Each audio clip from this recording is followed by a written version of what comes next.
Hey, Brody. Just wondering if you can hear me, mate. That's all, if you get the chance.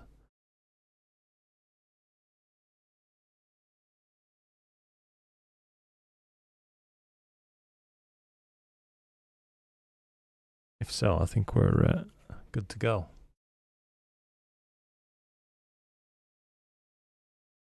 Superb. Thank you, Brody, mate. Appreciate that. And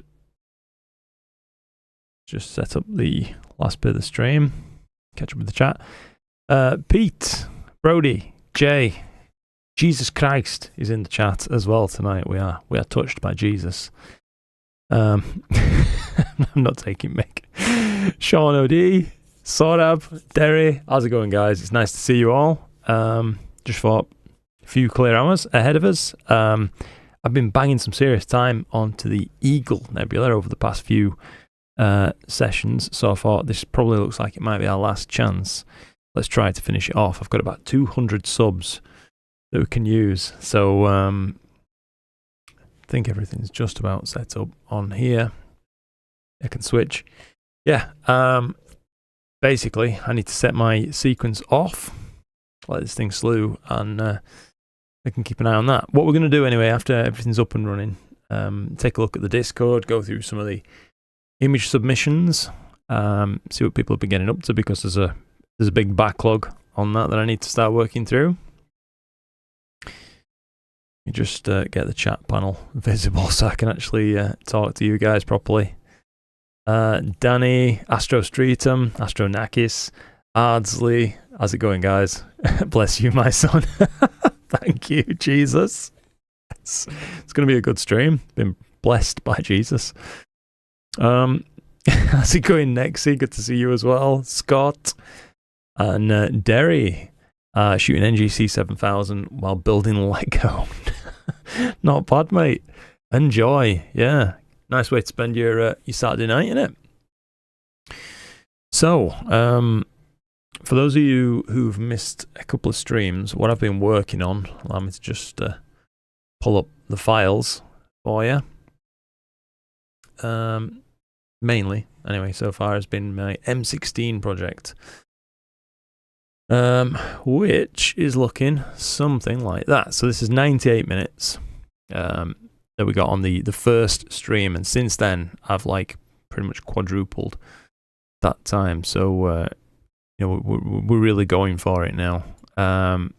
This is the first one, so the next iteration of this data, once it's, you know, stacked up again, should look quite a bit better. I'm trying to be ruthless and get rid of any bad subs or anything like that. The other rig that we've got running is the SQA 106. Whoops, make this window a little bit bigger. And that is imaging the Wizard Nebula in SHO using the 585 QHY camera, basically the QHY mono. That was another community chosen target on the first recent live stream. So that's what we're imaging. That's what we're doing. We'll be periodically checking in on those as the night goes on. I'll just make sure this thing gets started properly, and then I'll get properly caught up with you guys. But yeah, I've been having a bit of fun with the Edge, especially just recently, trying out the reducer and the mono camera and going after some targets that, you know, previously I'd not really been able to shoot in any great detail. But now, yeah, everything's within his grasp. Looks like everything's working. If this autofocus goes through properly, we're golden. Let's see. So, nice to see you all, by the way, guys. I'm just reading through the hello messages. Always a pleasure to have you here. Nexi is imaging Wolf Ray at 134. Ooh, nice stuff. So far, I only got one clear night this month, and as always, it was a full moon. That's rough, dude. It does be like that sometimes, doesn't it? Keith says, "Hey Luke, hey there, Keith. Hope you and your family are well. Currently imaging the Lobster Claw Nebula with my Skywatch at 80mm Esprit and 533 MC. Very nice. That's good stuff. He's not the Messiah. He's a very naughty boy." How's it going, Mark?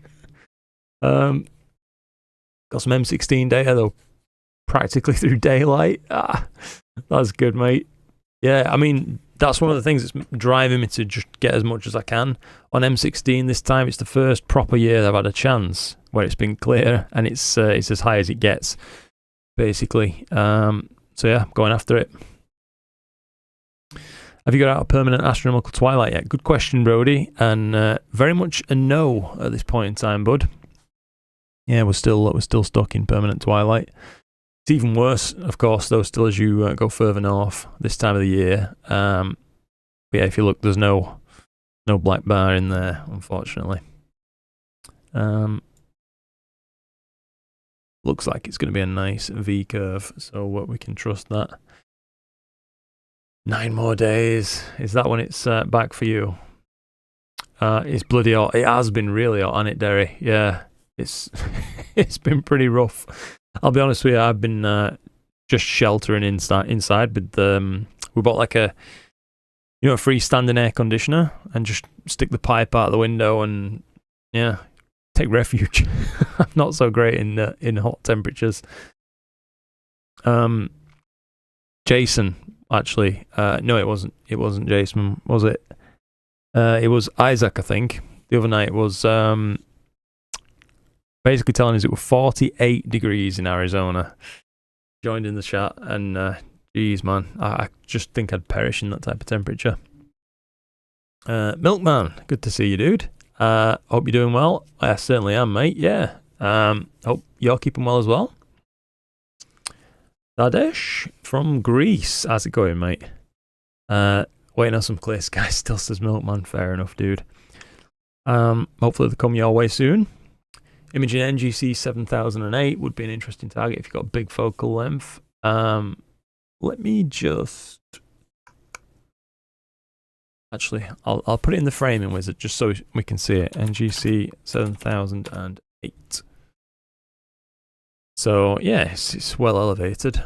Take a look at what that actually is. Do most astrophotographers end up with narrowband imaging? Asks Chris. And the answer to that is, I wouldn't say most. No, certainly there's plenty of people who do. Oh, I know what this is. The embryo nebula.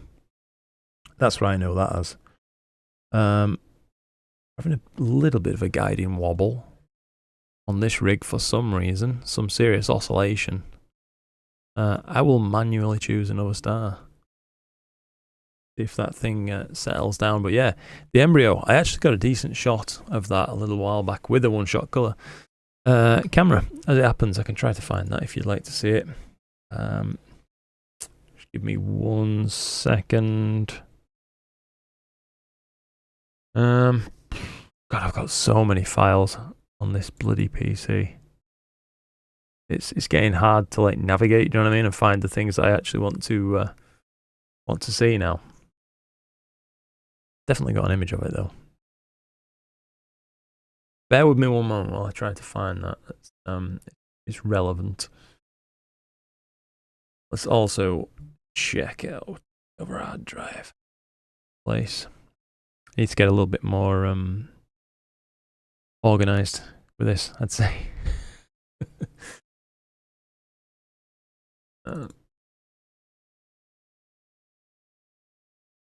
Embryo. Not in there. A little bit stuck. In here. Promise it'll be worth it.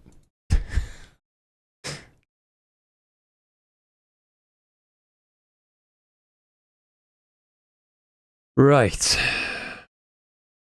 Yeah, can't find it. Taking too long. Anyway, yeah, it's something I have shot, mate, with a one-shot colour camera, Edge HD, native focal length, and I actually used a full frame one-shot colour on that thing, and it worked all right. I wish I could find the picture, but just, yeah, God knows where it is. Another Esprit 80 enjoyer.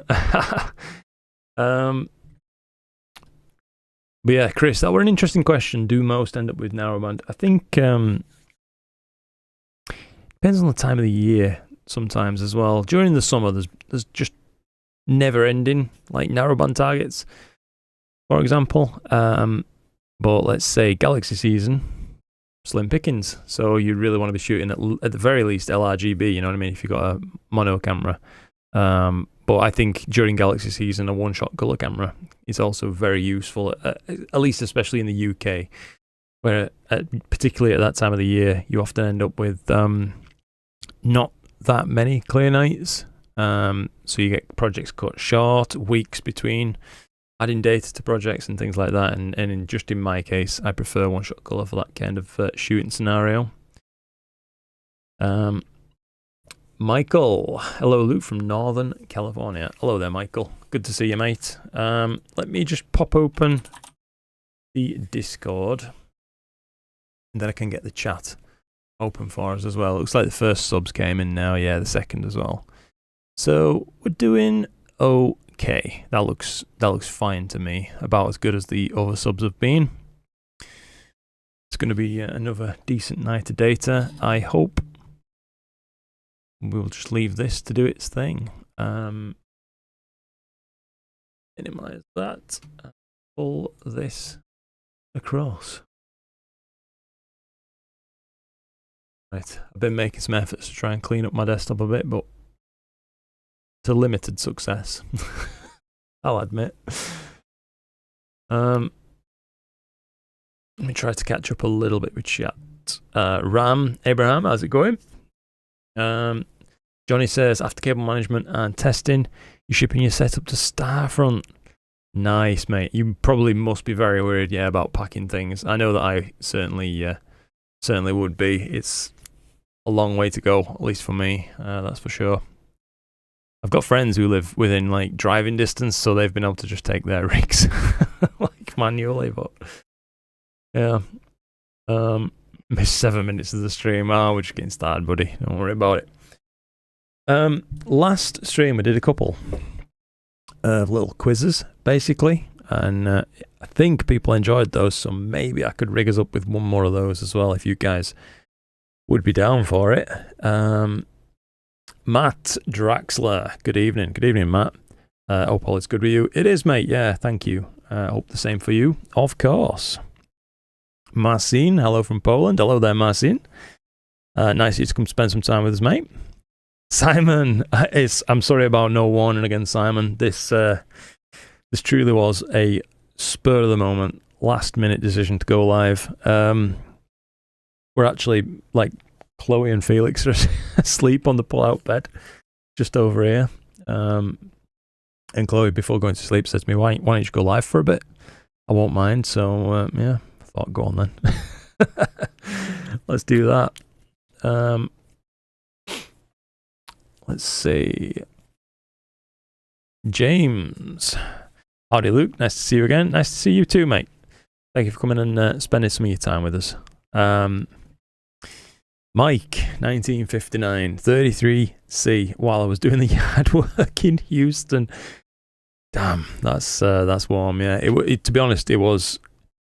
What did it say? So our weather forecast suggested we were going to have like 32 degrees yesterday. My thermometers outdoors in the shade were reporting 37, 38. So it was quite a bit hotter. Horrible. It's just not nice when it's that hot for me. Not even 5 minutes in the stream and you've got a non-skippable. Sorry to hear that, mate. I do have... advertisements set to run automatically. It's hands off for me, and I have it set to balanced mode, so you shouldn't see too many, hopefully. But yeah, guys gotta eat, you know what I mean. I had an S50 on my birthday, says Chris. Love it. Already have a 6K budget. Sorry, you have a 6K budget, color or mono? Depends where you live, I'd say, Chris. Part of that. If you get consistently decent skies and, you know, runs of plenty of clear nights, I would seriously consider perhaps just mono in that case, if you don't mind. But if you live, let's say, in the UK, I think there's a strong argument to be made still for one-shot colour. I've certainly been a major advocate of it for a very long time. You're in the Netherlands. Got you. With lots of light pollution. I don't know what the Netherlands weather is like. I imagine it's pretty much like the UK. Just I guess. Simon's just got imaging with 2 rigs. Got the Esprit 120 on the Crescent. And the ASCAR 400 on NGC 7822. That's the question mark, yeah? Transcending the Cosmos. Hello, and I hope all is well. Thank you. It is indeed. Hope the same for you. What's the advantage of using a UV IR cut filter? So, unless you've got, let's say, a pure reflective system, we know refractive corrective optics, then the likelihood is that your scope would suffer in some degree, it's sometimes very small, but of some degree of UV bloat. That can often happen on certain stars. It just often happens that a UV IR cut filter will sharpen up the appearance of stars a little bit while letting through all the important wavelengths. Yeah, that's usually why you'd see one of those get used.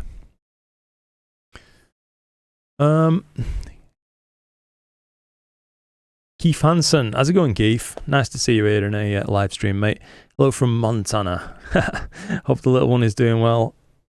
He is currently flickering his eyes very slightly, but I think he's asleep. Just on the pull-out bed behind me there. What gear do you have your eye on for purchasing this year? For me, it's the William Optics UltraCat 76. Blimey, that's a tough one, Keith. That is a tough one.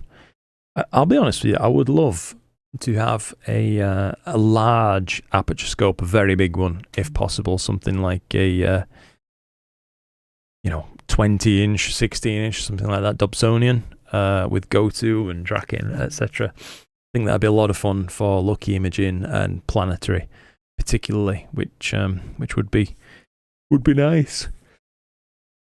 But I don't know. I'm a little bit out of stuff that I really desperately want. You know what I mean? That's feasible to get anyway. It's winter here, of course. 12C today. Damn.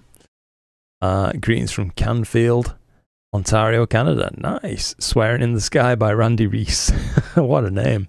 I like it. What mono camera would you guys recommend? Asks Nova. I've got a TubeTech 2600C. I want a mono. Should I just get the 2600M? If you've been happy with the TubeTech, see no reason why you couldn't, mate. Yeah, see no reason why that'd be a problem. If you've got changes in mind in the future, like you want to get maybe more mobile with your rig or something, then I might be thinking about, recommending something ASI powered. If you like, that makes it a little bit easier to use. Well, obviously, it opens up use of an ASI Air to you, but you got to make sure the rest of your rig is compatible in that case. But yeah, it's just something to think about. 37C, you can keep that. You got to 25 here, and that was bad enough. Yeah, it's grim, isn't it, mate? So you got nice and warm for you as well, though, Pete. It's set to be 26 tomorrow, so that'll be a lot more tolerable. Currently 25.8 inside my observatory. I might have to turn the fan on in a minute. Nearly caught up, I think. Photon Voyager says, good evening, Luke. Thank you, mate. Nice to see you.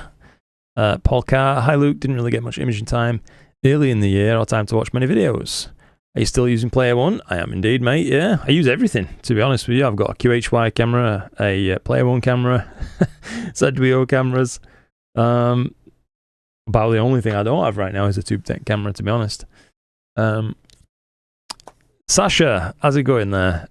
View into Space. For anybody who doesn't know, by the way, my friend Sasha Wies has a lovely YouTube channel. You should check him out. View into Space. Fourth night in a row here. That's really good to hear, mate. Yeah, hope it's as good in the UK. It's not been bad. Yeah, sleep would also be good. There's always time for that in there. Jupiter TV, good to see you. Old school raver, nice to see you too, buddy. Do you use light bucket when you shoot with Nina? I don't know what that is, Sasha, to be honest with you. Astro Divers, good evening. Good evening to you too. I'm sure you could build that large aperture scope yourself if you were so inclined. Possibly. It's just, obviously I've never actually made a telescope, so I'd probably be looking at buying mirrors and things like that anyway, rather than grinding and figuring your own. In which case, I might as well just cut out the middleman. do you know what I mean? Well, yeah, what's the most reliable clear sky forecast app?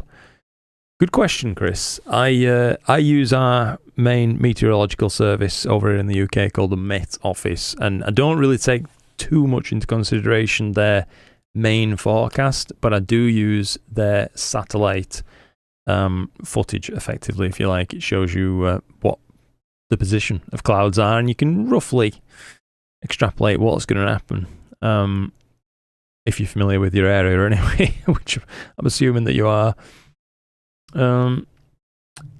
Why is it that hot? It's just been really hot today, mate. Yeah, risking 10-minute subs tonight. Oof, that's a big one, Simon. But using a 3nm filter, so it should be okay. Nice. Also went with 10 minutes on your one-shot color with Altair 6nm. Fingers crossed. You should be absolutely fine, Simon. I think, mate. Yeah.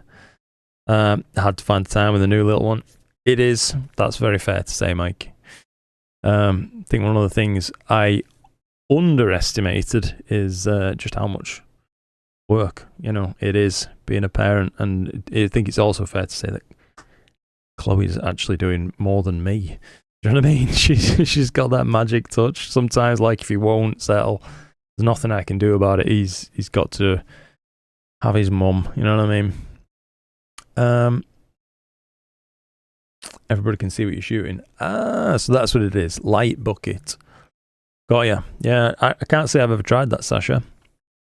Let's just check in on the rigs real quick before we start our Discord session where we have a good look through. But right, hydrogen subs looking okay, oxygen subs looking okay, and sulfur 2. If you'll excuse the the terrible pun, that's looking okay too. Yeah, just be quiet, Luke. That's terrible. Right, over here on the wizard then. Let's just open this up a touch for you. They are looking cracking. Man, I say this every time. Honestly, I absolutely love that SQA 106. What a telescope. It's so sharp. Oxygen there. Sulfur. Yeah, there's still some structure to be seen, isn't there, in those channels. I've not yet stacked the wizard data. I've got high hopes, though. I think it's going to be pretty tasty, I have to say. So, right. Luke, quick question. No worries, dude. Can you stack an image at gain 210 with the same image captured at gain 100 in PixInsight? You can, mate, yeah. Blew out the core of the Cat's Eye Nebula and was just wondering. It might be hard to recover that kind of thing. I haven't got much hands-on experience that I can apply right there for you, Milkman, to be honest. If it's truly blown out, maybe some form of HDR composition might be the thing. You could indeed try what you're suggesting, stacking both together, and hopefully it will work, but I can't say for sure if it will. But yeah. Wish could get on the Eagle. It's just too low from my obsi. Yeah, mate, that was one of the reasons I made my peers so high in there, Simon. Literally with the Eagle in mind. I've got some hardware questions to put to the collective wisdom tonight. Okay, Photon Voyager. No worries, mate. Go for it. Sorab says, I took my 5-year-old to a local planetarium last month in JAXA's Expo Centre. She enjoyed every bit of it. That's fantastic. Really good to hear that, mate.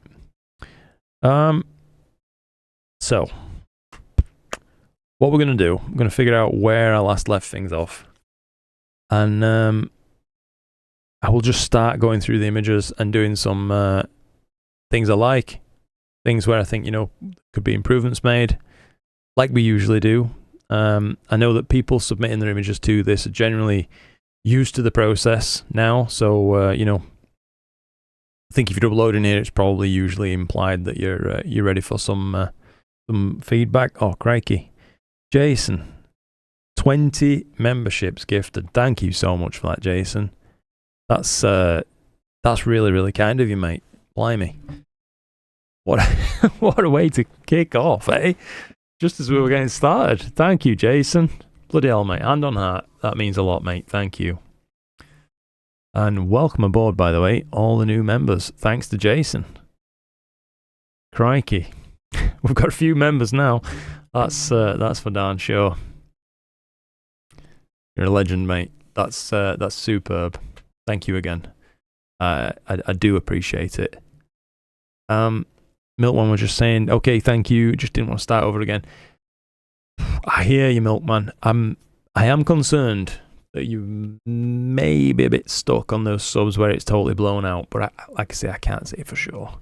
So I wouldn't want to put you off before you even try. So let's dive in. I used Luke's Hubble palette guide video for my PixInsight workflow. Okay, 16 hours from a Bottle 7, L-Extreme filter, 183 MC Pro camera. I don't know what telescope they've used, but right, things I like, of course, the composition's nice, and they have caught some nice details around here.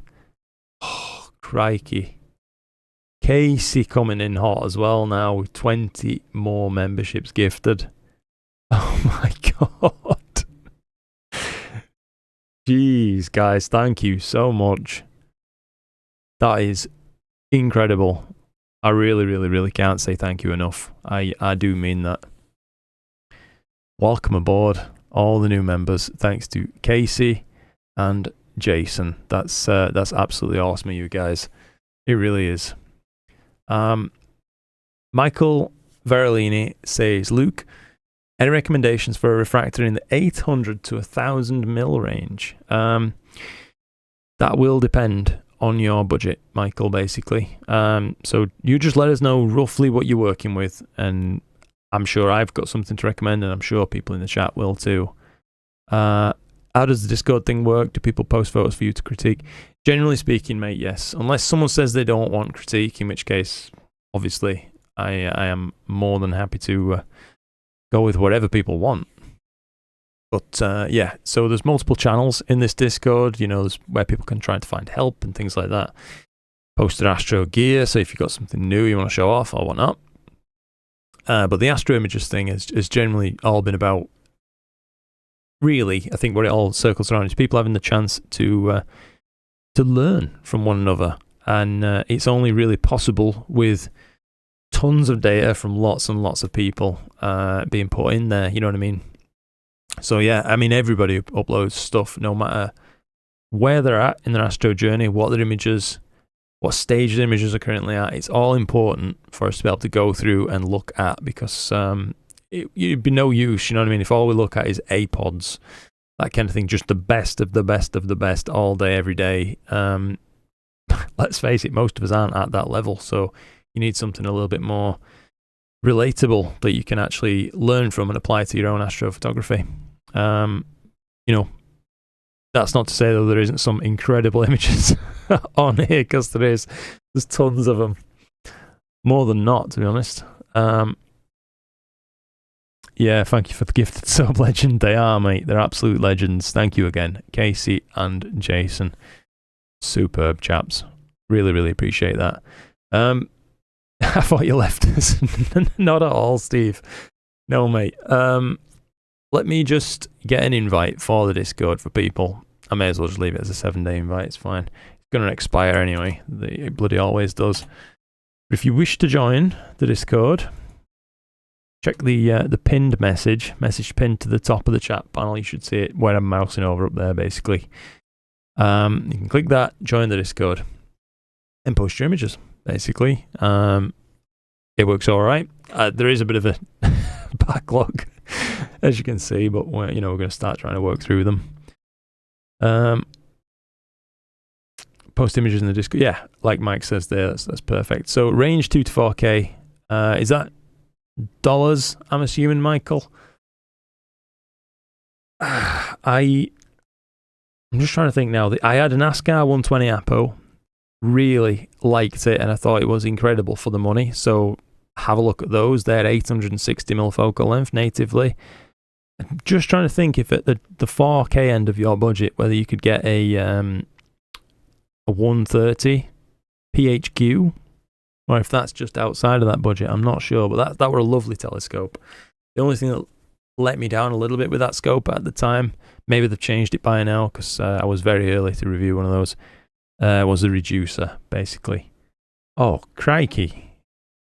Pete. Pete. We're 50. What has gone on? We've got 90 new members. Oh my goodness. Pete, thank you so much for that, mate. I'm waking Felix up. I'll have to be a bit quiet, but that's absolutely incredible, mate. Blimey. What on earth is going on? You guys are just unreal with the support. It's overwhelming.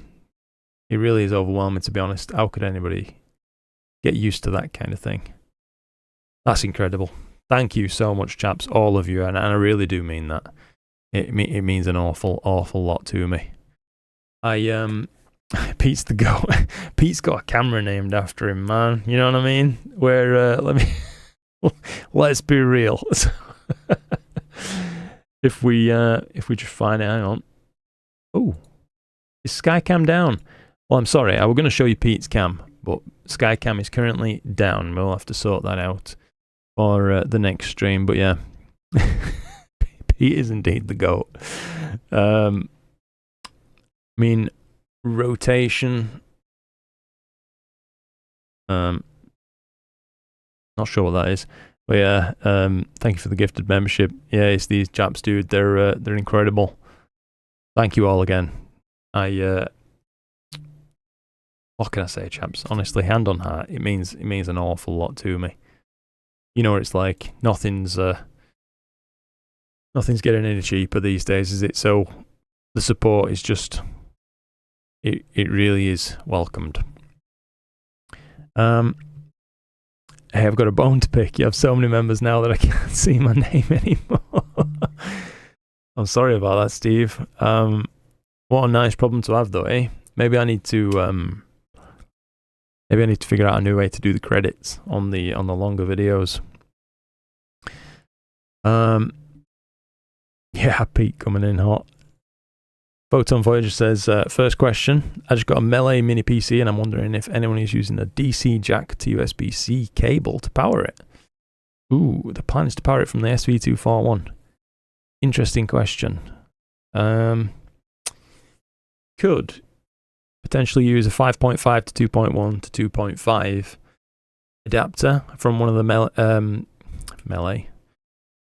From one of the SV241's power outlets, and that might let you do it without actually having to try to go to the USB power route, as I don't know if the USB or do you mean the going from a DC jack on the 241? That's probably what you mean, isn't it?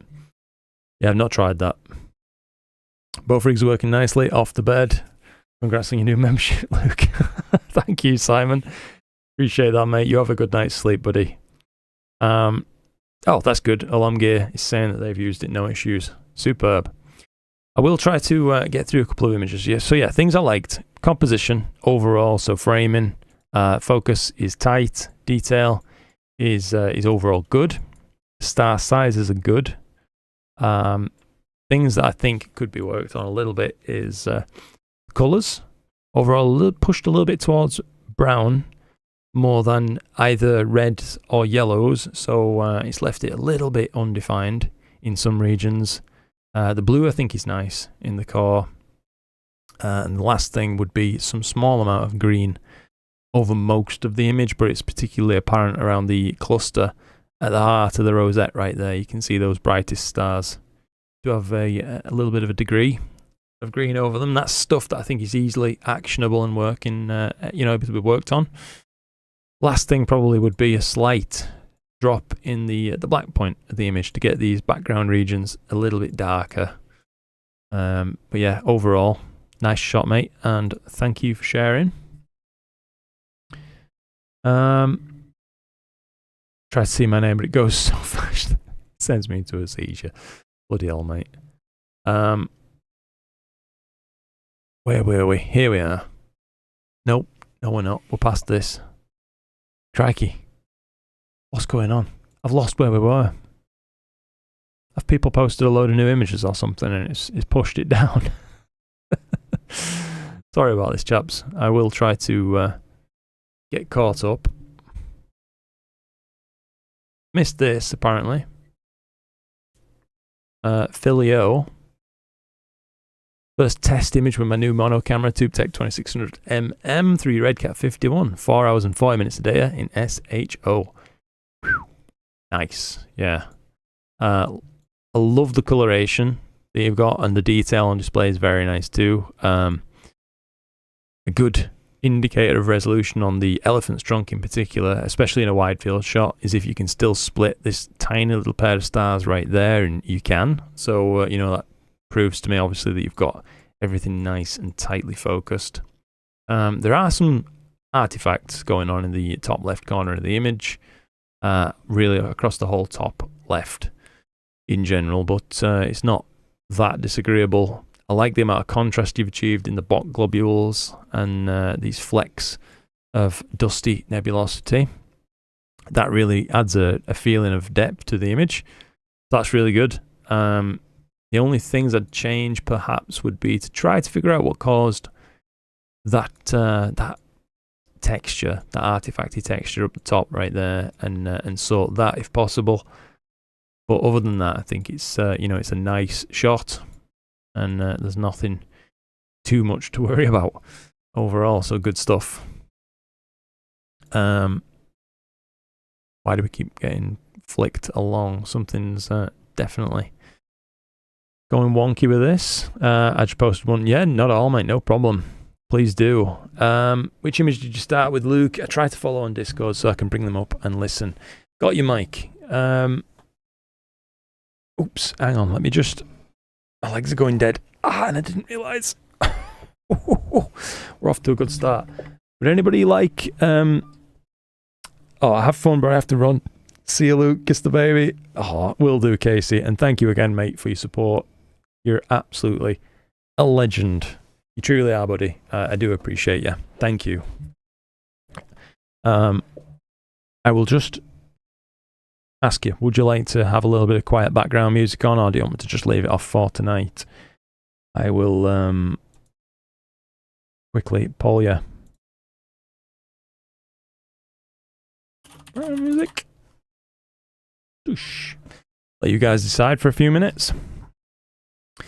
Henk Derven, inverse it and enjoy our orbital companion, the moon. I like it. Yeah, I like it. That's definitely something different. I don't know why it feels so different, even though it is just obviously just inverted. This is from an S50, a C star. Pretty creative use right there. Definitely a fan of that, mate. Chuck's Astrophotography has posted Celestron Rasa 533, so this is his star front rig. Antler L filter, 324, 30-second subs. Nice. Yeah, loads and loads of colour. I like clusters. It looks... Yeah, so it's very small when taken in context with the rest of the region. An interesting shot overall. I do wonder about this one. Feels like something's slightly off, and I'm not sure what it is. Like the core of it. I don't know. It's almost like deconvolution's not properly applied or something, because I can see discrete colours, if you like. So like white cores, orange rings around each of these stars. It's like something's gone slightly wrong, but it's still a beautiful image. It's just, I've seen it, so I'll say it. You know what I mean? That's all there is. It's, you know, Chuck's a master at what he does, so I shan't dwell on it. I'm sure he's well aware of anything that I could point out. Some clean processing here. How's it going, Dustin? Nice to see you, mate. And agreed, yeah, there's some nice processing jobs done. Such as this one by the looks from Tarun. Pulicanti. GT71, 533 MC Pro. And controlled by an ASI Air Pro 51 5-minute subs, processed in PixInsight. Cool. So a little peek around this. So things I like: the core of the Galaxy and the outer arms, especially the colours they've achieved from this Tarun are very nice indeed. I think things that could be worked on very slightly, and obviously this is always, I go over this point a lot, but it could be down to just monitor calibration, that kind of thing. There's a background purple bias that's visible on my monitor, so over the whole thing. Not prevalent in the core of the Galaxy, but that purple bias is like a flat, true bias, not patchy or anything, over the whole of the background. So that could be removed if possible. But other than that, I think your star shape, size, and colours are fine, and it doesn't look overly processed. The last thing I would say to you is it does look slightly textured around some of the very faint regions, in particularly low signal to noise ratio regions, such as these extensions out here. I can see some degree of texturing / artifacting that's going on, but it's not overly distracting, and especially not when taken in context with the image as a whole, how it's intended. So yeah, that's my feedback for you on that one, mate. Nice shot. This is Milkman, and I know he's mentioned this image before, this Abel 85 shot. Wow, already. 22 hours on the supernova remnant Abel 85 in the constellation of Cassiopeia. Thought to have happened 10,000 years ago. Nice. It's around the size of the full moon, so that gives you some context of the field of view that we're working with right here. That's really useful information. Captured from home in Maine, bottle 4.5 skies. ASCAR 7-in-1 f6.9 with a Uranus C Pro IMX 585 rather, and a dual narrowband filter from Player One. Cool. So let's start to unwrap this one.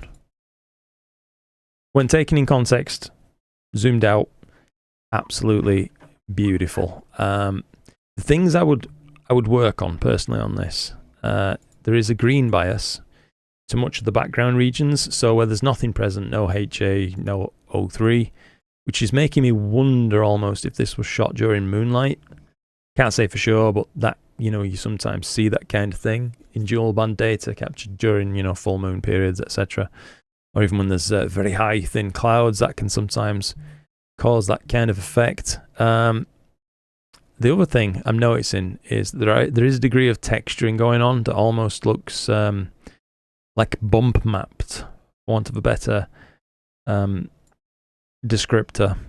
To be honest, it's still a very nice shot.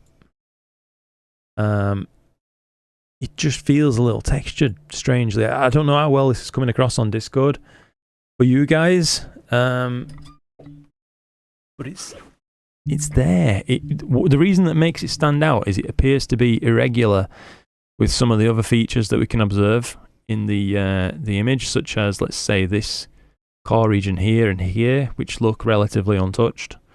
Like such as here, looks a little bit textured. Like I say, it's odd, but like I say, I am zooming in, I'm pixel peeping, and I'm a bugger for that. So do forgive me, Milkman. Looks like a beautiful shot when taken in its natural context. So thank you very much for sharing that one, mate. AL55i in the shop for warranty work. Oh no. Sorry to hear that, Steve. Hopefully it's back to you sooner rather than later, mate. Here we go again. I won't let my post get a red circle with a line through it. Oh no. Henk Derven posted 26 days ago, 3 hours with the ASCAR 71F and an SV Bonnet S220 dB filter. Oh, so Milkman has just mentioned, I think it was the masking that caused it. Got you, mate. Okay. Well, it's useful that you're here and we can get some feedback directly from you on that one, because, like I said, that's really what this is all about. Helping people learn, and what better way to do it than a little bit of back and forth with people who've actually done the processing job. So that's good to know. So you think you know what's caused it? I would say, by the way, just disregard what I'm saying. If it looks fine on your screen, don't worry about it. I'm like I say, I always mention stuff if I see it because I think it's the fairest way to do things. But yeah, it's still a beautiful shot. Regardless, we are getting really, really warm in here. Let me just turn my aircon on. Do let me know if that's too noisy, guys, and I'll try to keep use of it to a minimum. Right, where were we? On the background music poll, yes, 73%. Very democratic of you. So, yes, we will go ahead and put some quiet background music on. Just let me know if it's too loud, etc. Epidemic sound. Let's just get these going quietly over there. Apologies for the delay. Alright. Should be some quiet background music playing now. You did finish it. You have 32 hours on it now. Wow! Another 10 more hours on that. That's incredible. Where's the poll option? Depends on the music. It's just the kind of music I've downloaded to use in the background of my videos, Matt. So it's all like spacey, adventure-y themed. Do you know what I mean? Or at least most of it is. On the positive side, the SV48P 102mm arriving tomorrow. Only costs $200.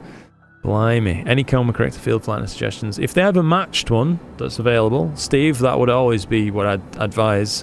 Go with what's prescribed, if you like. Other than that, there are some general purpose field flatteners that you can use. It's just, it can be a bit hit or miss finding one that's a match. Oh, thank you, Derry.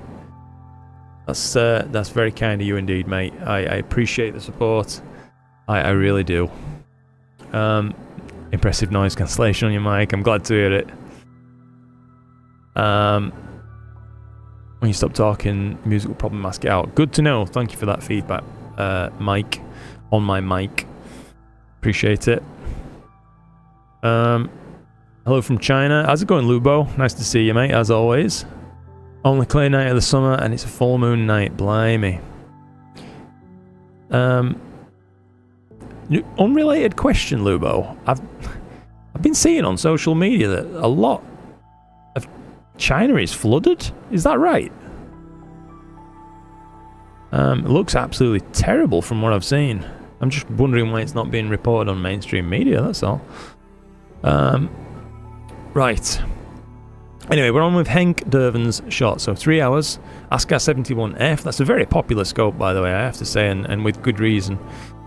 And through an SV220 filter. I'm not sure what camera he's used, but given the format and relative zoom, I'm going to guess a 585, unless it's a heavy crop. But you know what? I'll be honest with you, Henk. I really like how natural this one looks. Nothing appears to be feeling strained or forced or anything like that. It's not overdone. It's not underdone. It's pretty tastefully processed, to be honest. I like the natural appearance. Things to work on. I mean, it could stand a tiny bit more noise reduction if you'd like. Other than that, though, mate, I think, yeah, it's a very nice shot for 3 hours. Well done. Good stuff. G Dracula, I don't know what you're talking about, mate, unfortunately. Could you explain, or can someone else interpret if you know what he's asking? RP Astro, 26.77 hours, very specific. Total integration, LRGB, ASCAR 103 APO. So this is one of the APO range that I was telling a chap about earlier in the chat. I was asking about an 800 to 1000mm focal length refractor. 560mm he's got this one operating at. Oof. That is silky smooth. Very, very, very nice shot. So this is a difficult region of space to get a good photograph of because it's very faint. Equally difficult to process. And I know I'm thinking if Pete's still here, he might have a thing or two to say about. I'm sure he taught me the term paraidolia, but I am absolutely seeing like a snapping turtle's head right here with its little tooth there and its jaw. eye to the side, nose, scales on its head, etc. And there's its body. Is that its front leg? I can see a snapping turtle anyway. Unimportant feedback, but there it is. Overall though, mate, yeah, star shape, size, colour, very good. Black point, I think in the regions where you can actually see space, is set well. Yeah, it's a very pretty image. It's very, very, very pretty. Well done. I don't really have much feedback for you on that, to be honest. It's masterfully done. Well done, RP Astro. Lubo says it's rainy season. It happens every year. Oh, okay. It's always flooded somewhere, especially with really heavy storms, downpour. Yeah, I mean, I've been seeing like bloody cars floating down the street and all sorts of stuff. It's been nuts. Paul Severance, how's it going, Paul? You love my videos. I'm glad to hear it, Paul. Thank you. Curious if you have an opinion of Player One cameras versus ZWO for solar. Pick a colour, I guess. They're both red. No, not really, mate. Trying to think now, what would be some good feedback for you? Depends whether you're going to be like setting up a rig specifically for solar, in which case maybe, I don't know, ASIR, you might not be able to get the frame rates you might want, so it possibly doesn't matter about whether you go with ZWO or not for that one. I'm sure you can do solar with an ASIR though, so it could still be a consideration. All depends, is it going to be purely for solar, or are you going to, you know, be dual purposing for some nighttime work? As the only advantage I can think of for the Player One stuff is it's much easier to tilt those sensors in case you're getting Newton rings. That could be an advantage for you.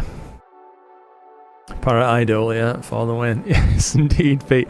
So, am I crazy or what? Or can you guys just see like a snapping turtle, side-on profile, shell, belly, front leg? Yeah. There, innit? Maybe I am going crazy. I don't know. A week ago, there's a storm here with lightning, 1 lightning strike per second. Jeez. That is nuts, mate. Yeah. Sorry, it's not much, mate. Oh, Derry. Not at all, mate. The support is fantastic, dude. Honestly, thank you. I really do appreciate it, Derry. That goes out to everybody, by the way. It really does. Sign off work, so not a huge amount. Please, honestly, Derry, mate. I know you've given some money there. Please don't feel like you have to give anything at all, mate. I know what it's like to be up on hard times, mate. I really, really do. And while I massively appreciate your support, I would not want you to be going without anything. You know what I mean? For the sake of me. We're okay. I really do appreciate it though, buddy. You see the turtle as well. Thank goodness, Pete. I'm not alone with that one then, mate. I was thinking of the Apollo M. Versus ZWO 174. Ooh, I don't think the ZWO 174 has a tilt plate, does it? Let me just hang on 1 second, Paul. I've got something I can try to show you here to help. If I can just.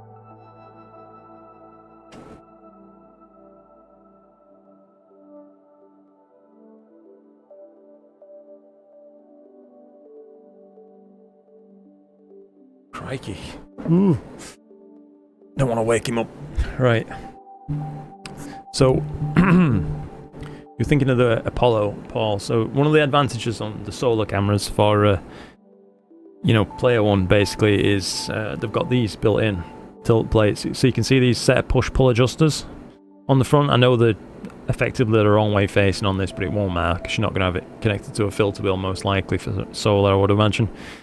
But if you're seeing like Newton rings and you need to tilt your sensor to get rid of those, you don't need to buy anything else to do that. With a Player One camera, you can just use those. I wish it would focus for you. If I just cover my face with it, it might do it. Oh, yep, there you go. So hopefully you can see those push-pull adjusters grouped in, you know, 3 sets of 2. But yeah, nice cameras. That said, if your heart is at all set on a ZWO camera, mate, then just go with that. You know what I mean? There's no wrong choice to be made, and I suppose that's the good news in that situation. Oops.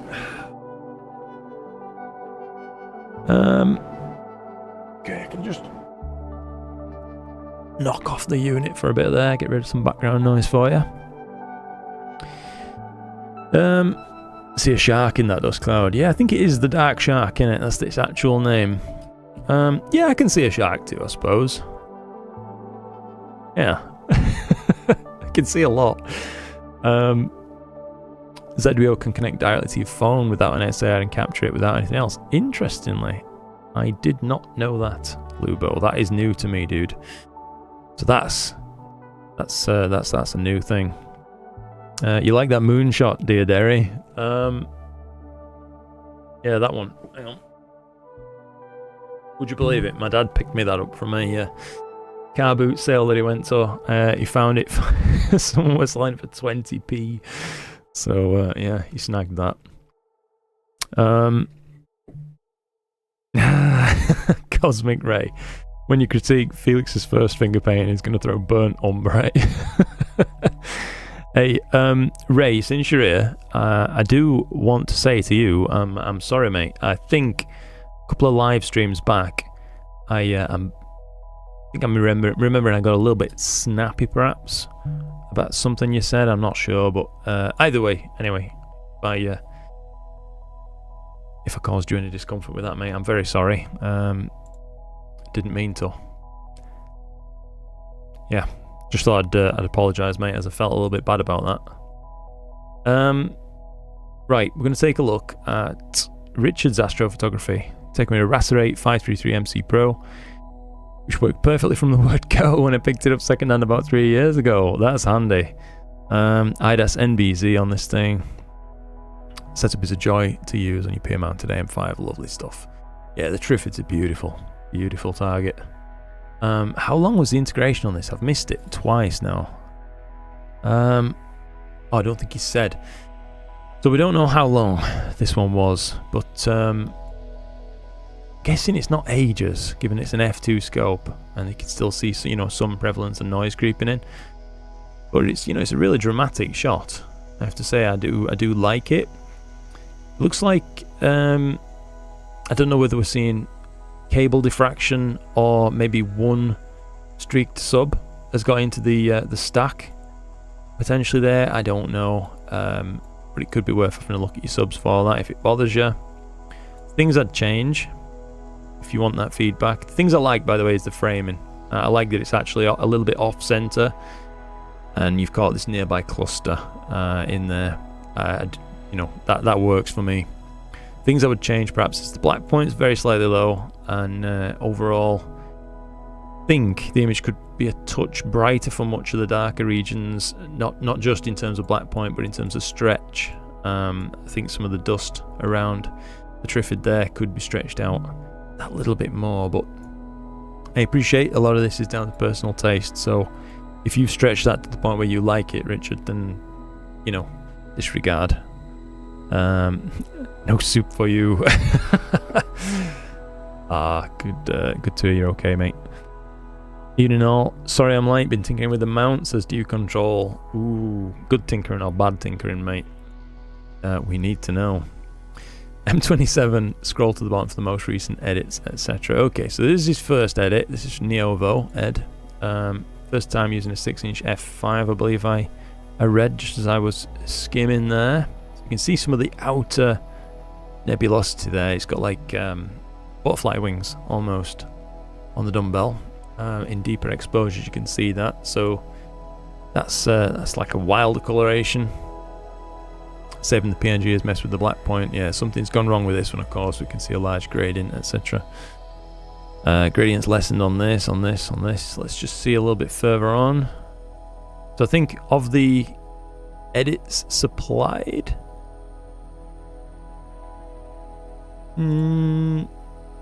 possibly that one's my favourite, Ed. If you do get, you know, if you do see this, the things I like about this is it's a smoother background. There is still a small, you know, blotch in that bottom right, but it's, you know, it's not overly disagreeable or anything like that.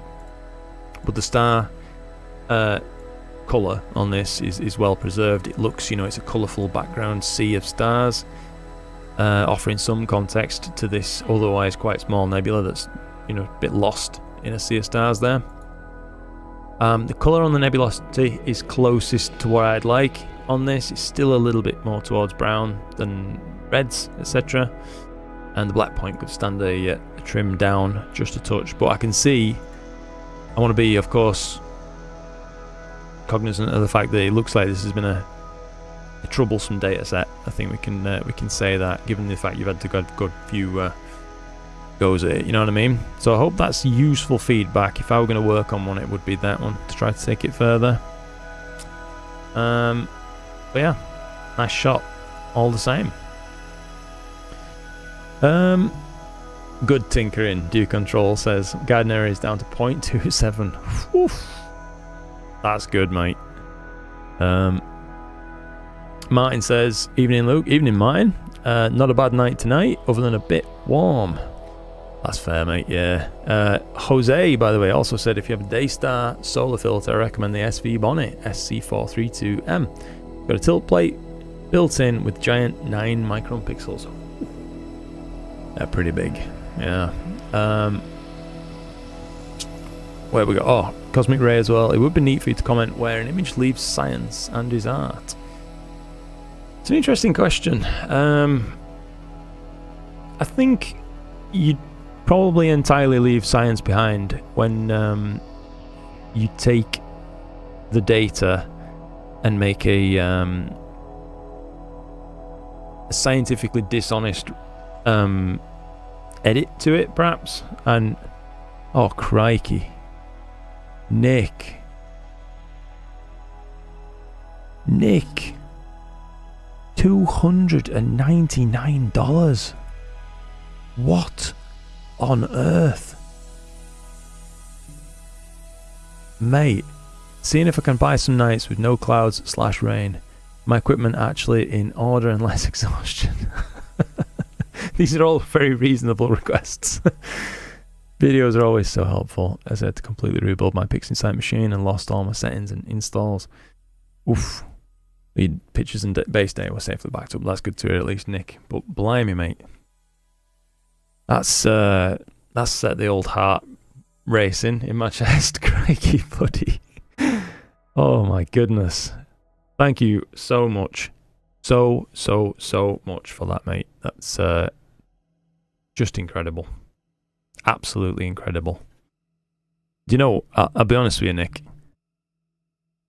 That is just about what YouTube earned last month. YouTube alone. It goes really crap over the summer, so you can imagine what a difference that kind of thing makes, mate. So I just want you to know that means a great deal. Everything does, by the way.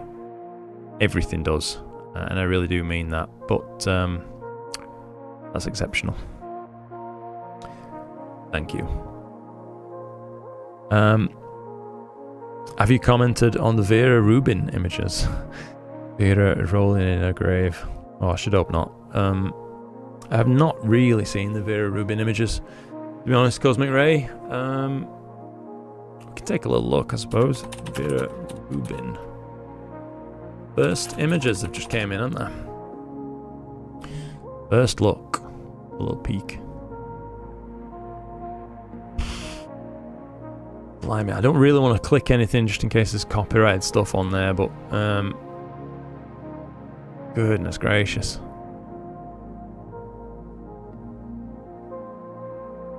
It's mad.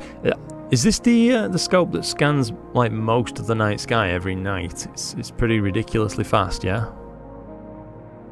Huge sensor array as well, as far as I understand. Absolutely enormous.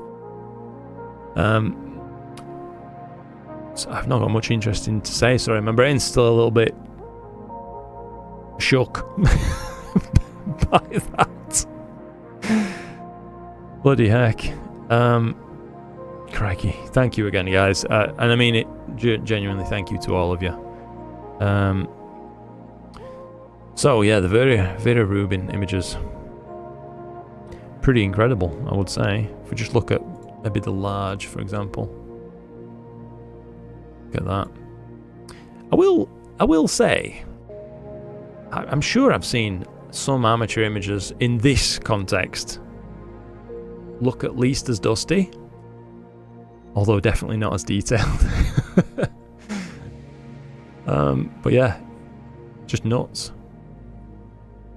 And when I say amateur images, I use that term very, very loosely with the quality of image I'm referring to. But they're incredible. Of course they are. Nothing much to be said other than that, really. Wonderful. Anyway, I'll get back to the actual stuff that we can learn something from, though.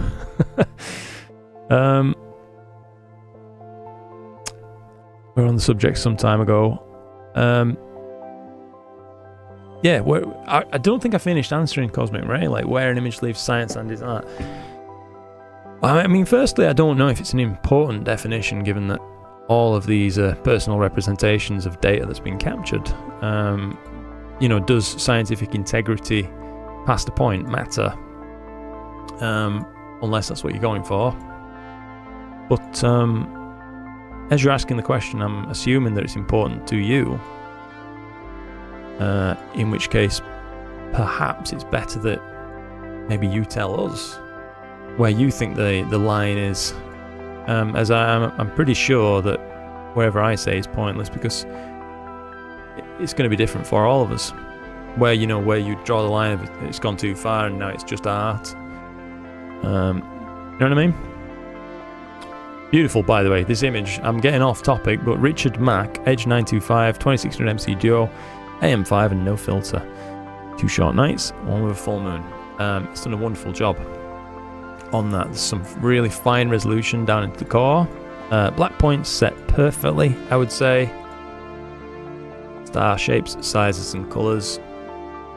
All wonderful. Yeah. Really beautiful image. The Vera Rubin camera is something else and weighs almost 3 tons. Yeah, I'm sure I saw like its array is made up of like a bunch of individual separate sensors, yeah, and quite an odd shape, almost as close to circular as it can get, but it's still not. Yeah. That's no fun for us amateurs. Imagine reaching end game with this hobby in 2 months. Yeah. True. Sometimes the struggle and the journey is part of it, to be honest. I certainly enjoyed that aspect of astrophotography. Seeing my own progress year on year on year, when you revisit images. And, especially, let's say, really easy to spot targets, if you like the crescent, like we're talking about here. And you see your changes year on year, that's satisfying. So this shot of the crescent, by the way, let's just see what it was taken with. I don't think Merrick has said, unfortunately. The colours are wonderful. It's biased a little bit towards purple in the oxygen 3 shell around the crescent. I will say I like the non-standard framing though, where it almost looks a little bit like a jellyfish. It's it's an odd one. Can't really tell you much other than that though, because the image appears to be compressed to a very low resolution, unfortunately. Likely as a result of trying to get down to below 10 megabytes for Discord, unfortunately. But from what I can see, it looks like a very pretty image.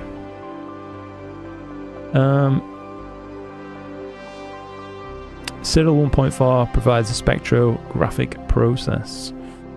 So we're talking like spectrophotogrammetry or that kind of thing, because a lot of these images use that sort of process as just part of the processing workflow.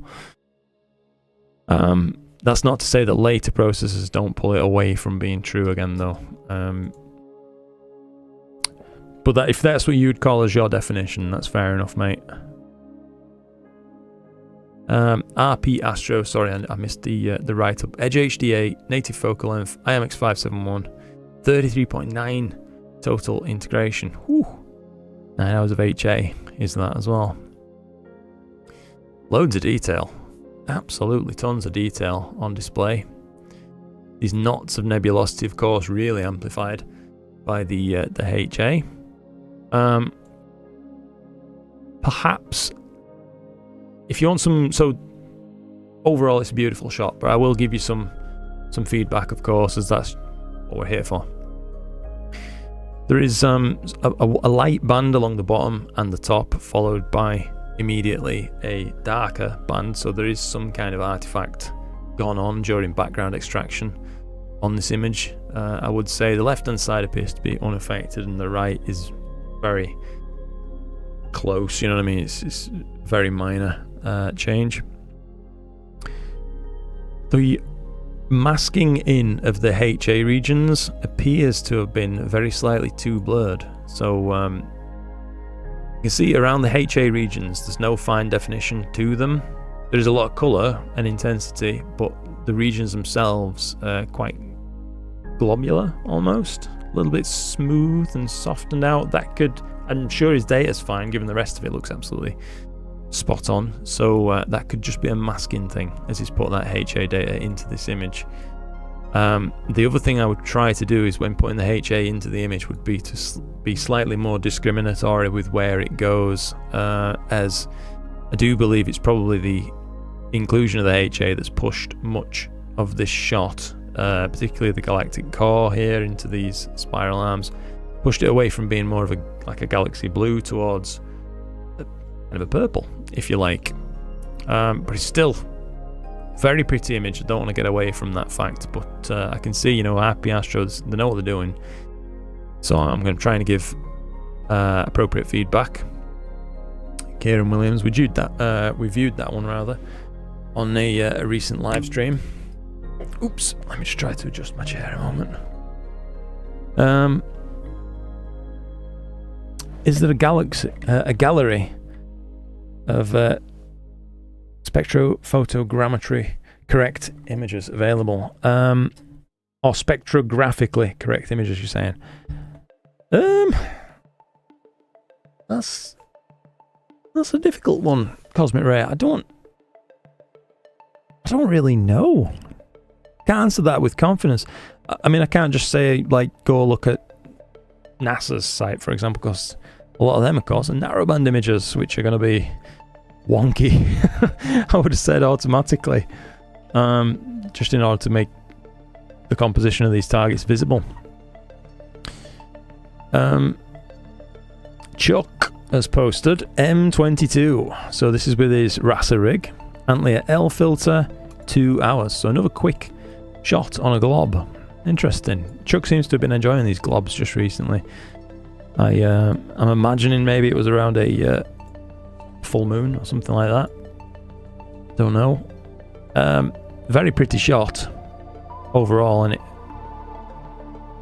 it appears to be, you know, it's a really intense cluster, and there's some rifts of background dust started to become visible. I don't know if you guys can make that out. Looks like the image is perfectly flattened, like dead flat. So I'm imagining that this is actually rifts around somewhere around the plane of the Milky Way. It's got to be in the plane of the Milky Way given how dense that star field is, I would have thought. But yeah, very pretty shot. I don't know if anybody else has advice for Ray there on where there's a gallery of images that he could perhaps reference for true to life accuracy on photos. I don't think they'd be very spectacular to look at though, I imagine. Stoic Jacko, 83-minute subs, shot last night from a Ball 6 patio.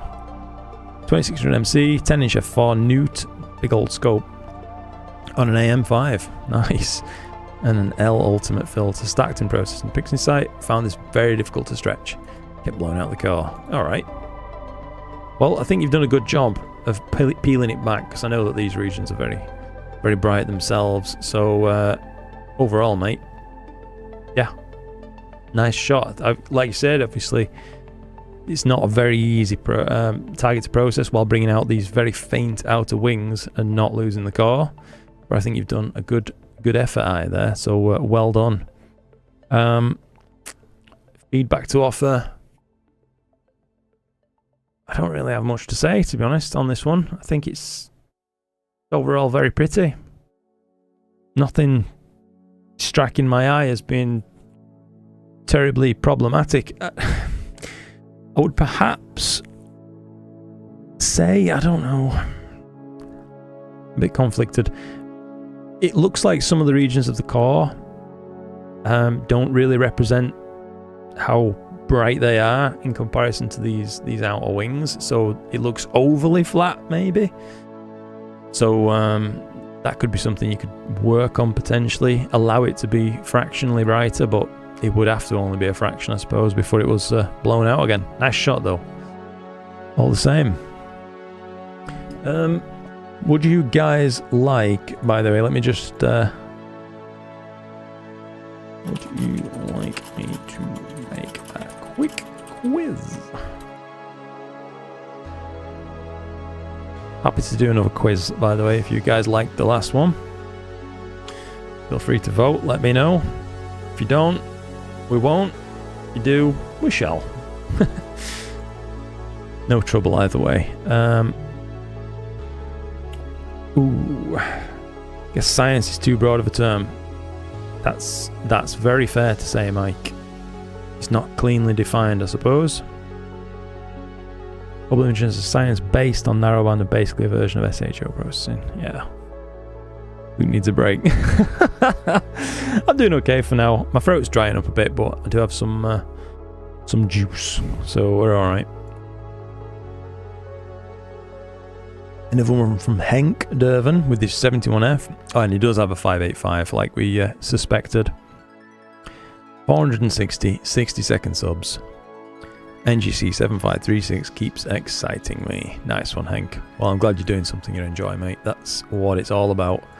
I like the framing you've gone for, Henk. Absolutely I do. The cluster next to the bubble.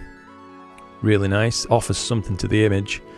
The bubble, it's nice. I feel like the 03 is very slightly overbaked though, because we've lost some detail in here. If memory's serving, there should be a little spike, like a cone almost, reaching up into the centre of that bubble, but it's just lost on the image, unfortunately. It could perhaps be recovered with some masking and de-stretching, if you like, that kind of thing, but you don't have to. It's still a very, very pretty image. Well done.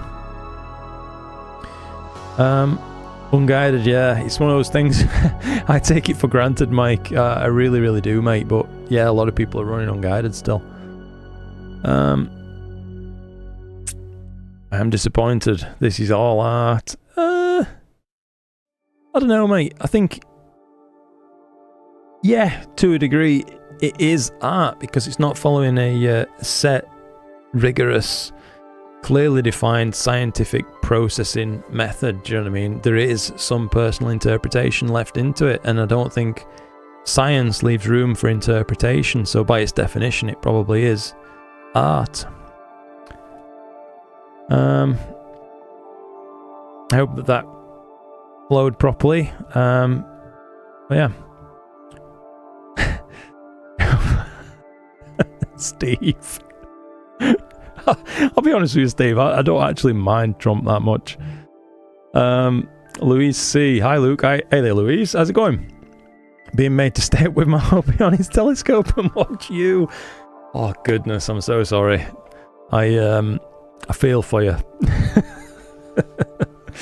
Hopefully, it's not too boring for you. It looks like we've got a clear decision made anyway on the quiz. Would you like a quick quiz? Yeah. All right then. That's something I can cook up. Just give me a moment.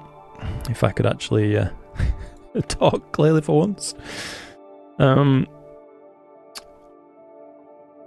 Right.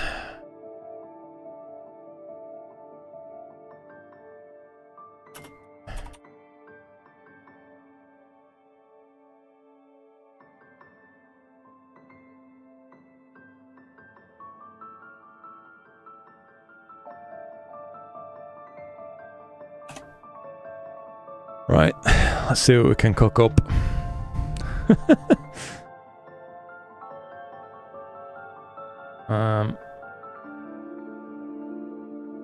Sorry, I'm just trying to get a quiz working for you. While we're doing this, while I'm doing some preparation, we can hopefully just keep an eye on the rigs. 2 seconds, if that's alright with you chaps.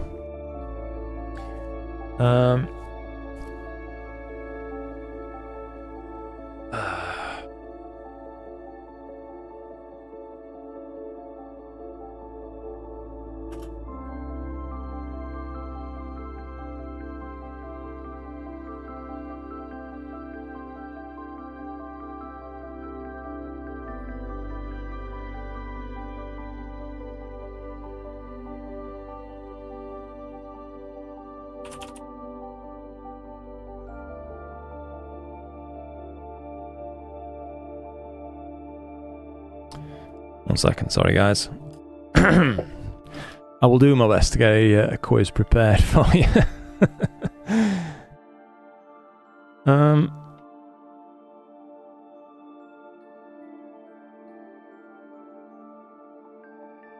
Oops. I just had another question come through there, I think. This is looking good, by the way. I have to say that sulfur structure, it really adds to the image. 100% it does. I know that hydrogen is just so strong. But, yeah. Incredible stuff. Love shooting this target. I agree with the all art points as Mike. That's fair, mate. Is the image that comes out on my C-StarS30 no processing, a realistic optical spectro correct image? That's a no, Cosmic Ray. I mean, before you do anything to the image, of course, something will always be going on in terms of internal processing on such as a C-Star, but other than that, even data like I'm taking just there, individual subs, they're not true clear representation because they're amplified in a way by gain on the camera. So, right away, you know what I mean, we're a little bit stuck. I suppose there is a way to try to do it. It's just, I don't think there'd be any one-size-fits-all solution, which you would probably need to have a true scientific method behind it. Do you use wait for guiding after autofocus in your NIDA session? I don't use advanced sequencer along here. I still use the basic one, dude. So, yeah, sorry about that one. Right.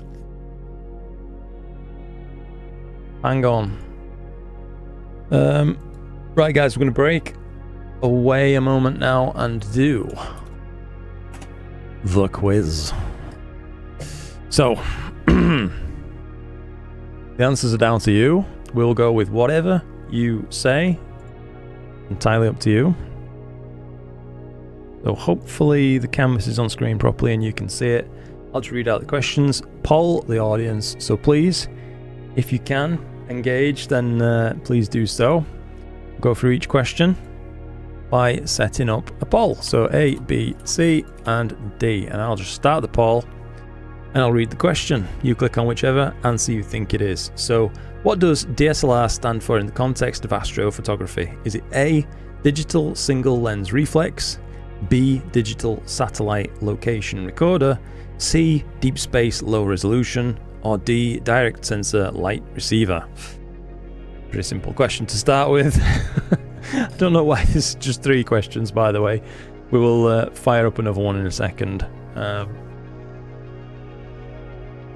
it's something to start with. I know you all know this one, but I'm just doing my best to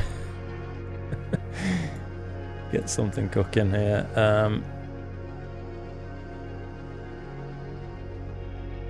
Right, you've all decided strongly A. Oh, with some people going for D.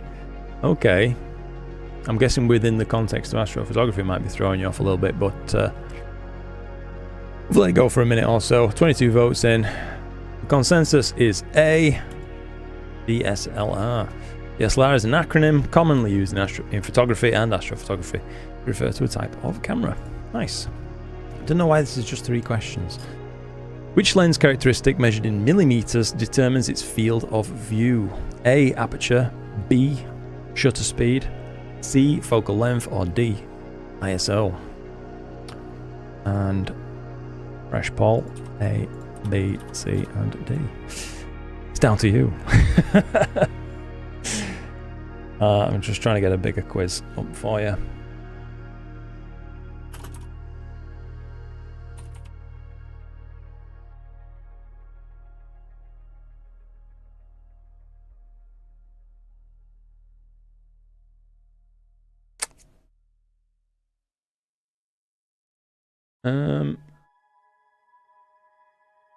Maybe trying to spin too many plates at once here, we'll see. Everyone's eyes are different. Every monitor that you view it on is different. We stretch the images, so it's not realistic. There are algorithms that interpolate the data. Whatever you do with the data is fine as long as you're happy with it. I think that's a very, very reasonable take, Steve. Yes. Absolutely agreed. I will say, I think I can perhaps see what cosmic rays may be alluding to. I wouldn't want to guess at what they're getting at, but you do sometimes see images being posted online in social media and things like that, portrayed as, you know, oh, this is a true representation and stuff, and you take one look and you think, wow, that's been passed through topaz about 6 times, and it's just not, you know, a true representation anymore. It's half hallucinated, half reality. And maybe that's what they're getting at. Where does that line, you know, happen? Yeah, I don't know. Tough question. Right, sorry, anyway, I've left that way too long. C, focal length. You decided on C. Boom, that's right. Focal length directly determines the magnification and field of view of a lens or telescope. Partly determines, anyway, the other side of the equation is what size is the sensor you're going to be imaging on. And then for question 3, what is light pollution? Hang on, start a poll. Good sir. A, B, C, and D. Whoosh. What is light pollution and why is it a challenge for astrophotographers? Is it A, interference from solar flares affecting camera sensors? B, dust and debris in the upper atmosphere scattering light? C, excess artificial light that obscures the night sky, making it difficult to see and photograph celestial objects? Or D, the dimming of starlight as it passes through the Earth's atmosphere? You're a good diplomat. I've been searching for this info with no success. In the S30, what processing occurs between hitting enhance and the image comes up on the screen? I suppose by its nature there's a clue in that button, isn't there? Enhance, do you know what I mean? At the very least, there's a stretching of the data to make it visible on the screen, so it's no longer non-linear. The data has been transformed via a stretch, which is unavoidable, basically, you know, unless you want to take, you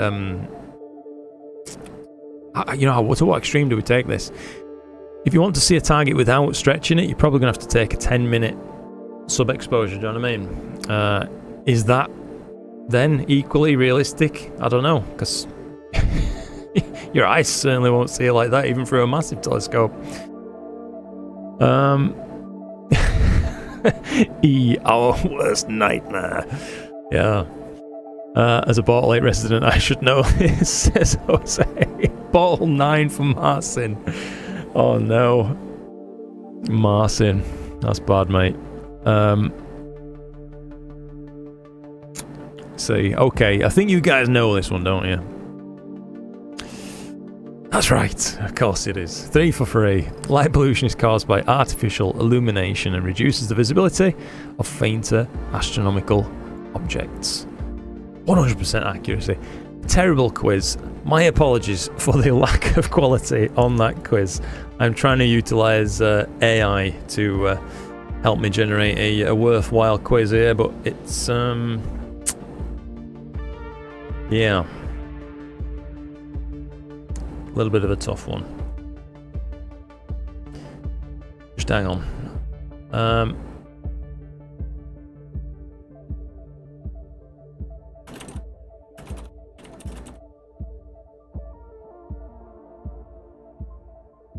Right, we'll judge a couple of images while I'm just battling with AI off screen. I don't think it's, you know, for all the Michael I take out of it, I don't think it's that bad, to be honest. It gets us a quiz that's usable and a bit of fun on stream. The last ones were good. I had a lot more time though to prepare them. To actually check ahead of time. I think the S15 live view, it stretches and stacks each image. Yeah, like Derry says, it's definitely stacking on the fly, so it's already probably going away from what you were hoping for if you're looking for a true, just a flat, unadulterated representation of space. I think what might please you the most, it's probably not the answer you're looking for, Ray, would be visual astronomy. Might be the answer if you want to approach that kind of thing. I don't think you can get a more true representation, but that can be very, very difficult depending on where you live as well, and like the question just happened around light pollution too. Right, the wizard. So we looked at Henk's wizard. No, we didn't. So this was his previous version, I do believe, and now he's passed it through an SHO, one-shot color to SHO processing tutorial, and I think he's done a good job with it, to be honest. There's you know, deep reds, coppers, golds, yellows, this nice misty blue as well. It's not overpowering. Again, it's shown some subtlety in his processing as Henk. Bad points are that it's ended up very slightly bright in the darker regions, particularly, you know, the background, traditional background. As a result, a lot of the darker regions of nebulosity too are brighter than they should be, such as the wizard's hand, for example, as well. And it's just a touch noisy, so it could stand some noise reduction if you have access to anything to do that with. Henk, I don't know if you'll see this, bud, but yeah, there it is. I think you're making leaps and bounds on your processing, so whatever you're doing, just keep doing that. That's absolutely what you should do.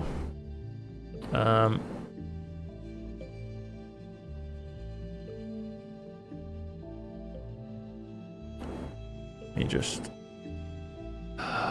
still battling with AI.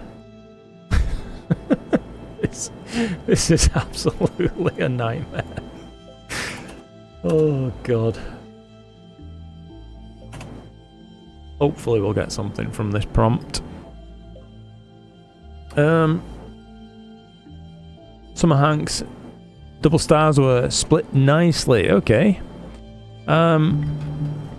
Mike answering there for alum gear, restore guiding in my trigger session. Okay. Yeah, it's like I say, it has definitely got the fundamentals right down. Do you know what I mean? It's pretty darn clean overall. It's a great signal. Do you know what I mean? That whatever Henk is doing it right. He's working well. He's getting some beautiful images. I think, by the way, we might have some success.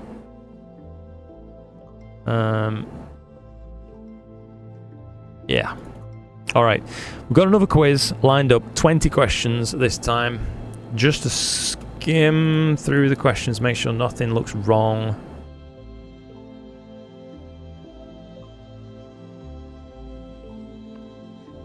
I don't want to, like...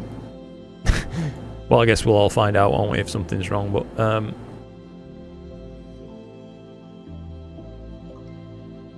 yeah. So we've had a slight double up on some of the questions. We did get these in an earlier quiz. But... no matter. Got a quiz that we can play whenever you guys are ready. So that's good. The difference between the view at the eyepiece and astro image is incredible, and those that have not used might want Eyeball, don't appreciate it. Yep, that's true. And the difference in the view of the eyepiece is incredibly different between telescopes too. You know what I mean? So again, we're in that phase of what's fair potentially. I mean, someone living in a bottle one sky with a 20-inch Dobsonian, they're going to have a very different experience than like me with a 7-inch Maxitov in bottle 7 skies. But yeah, fundamentally, I think that's the fairest way to look at these objects, perhaps. The E Nebula. I see the E straight away. Okay, Chuck. I like it. I've never seen this target before. Bernard 143 and 142. Captured it with my Celestron Rasa telescope, 533, Antlia L filter switches, 30-second subs again, 4 hours. All this dust. Blimey. Yeah, I like that one, Chuck. Wow. That is a, that's a pretty stunning image, to be honest. Yeah. Absolutely cracking.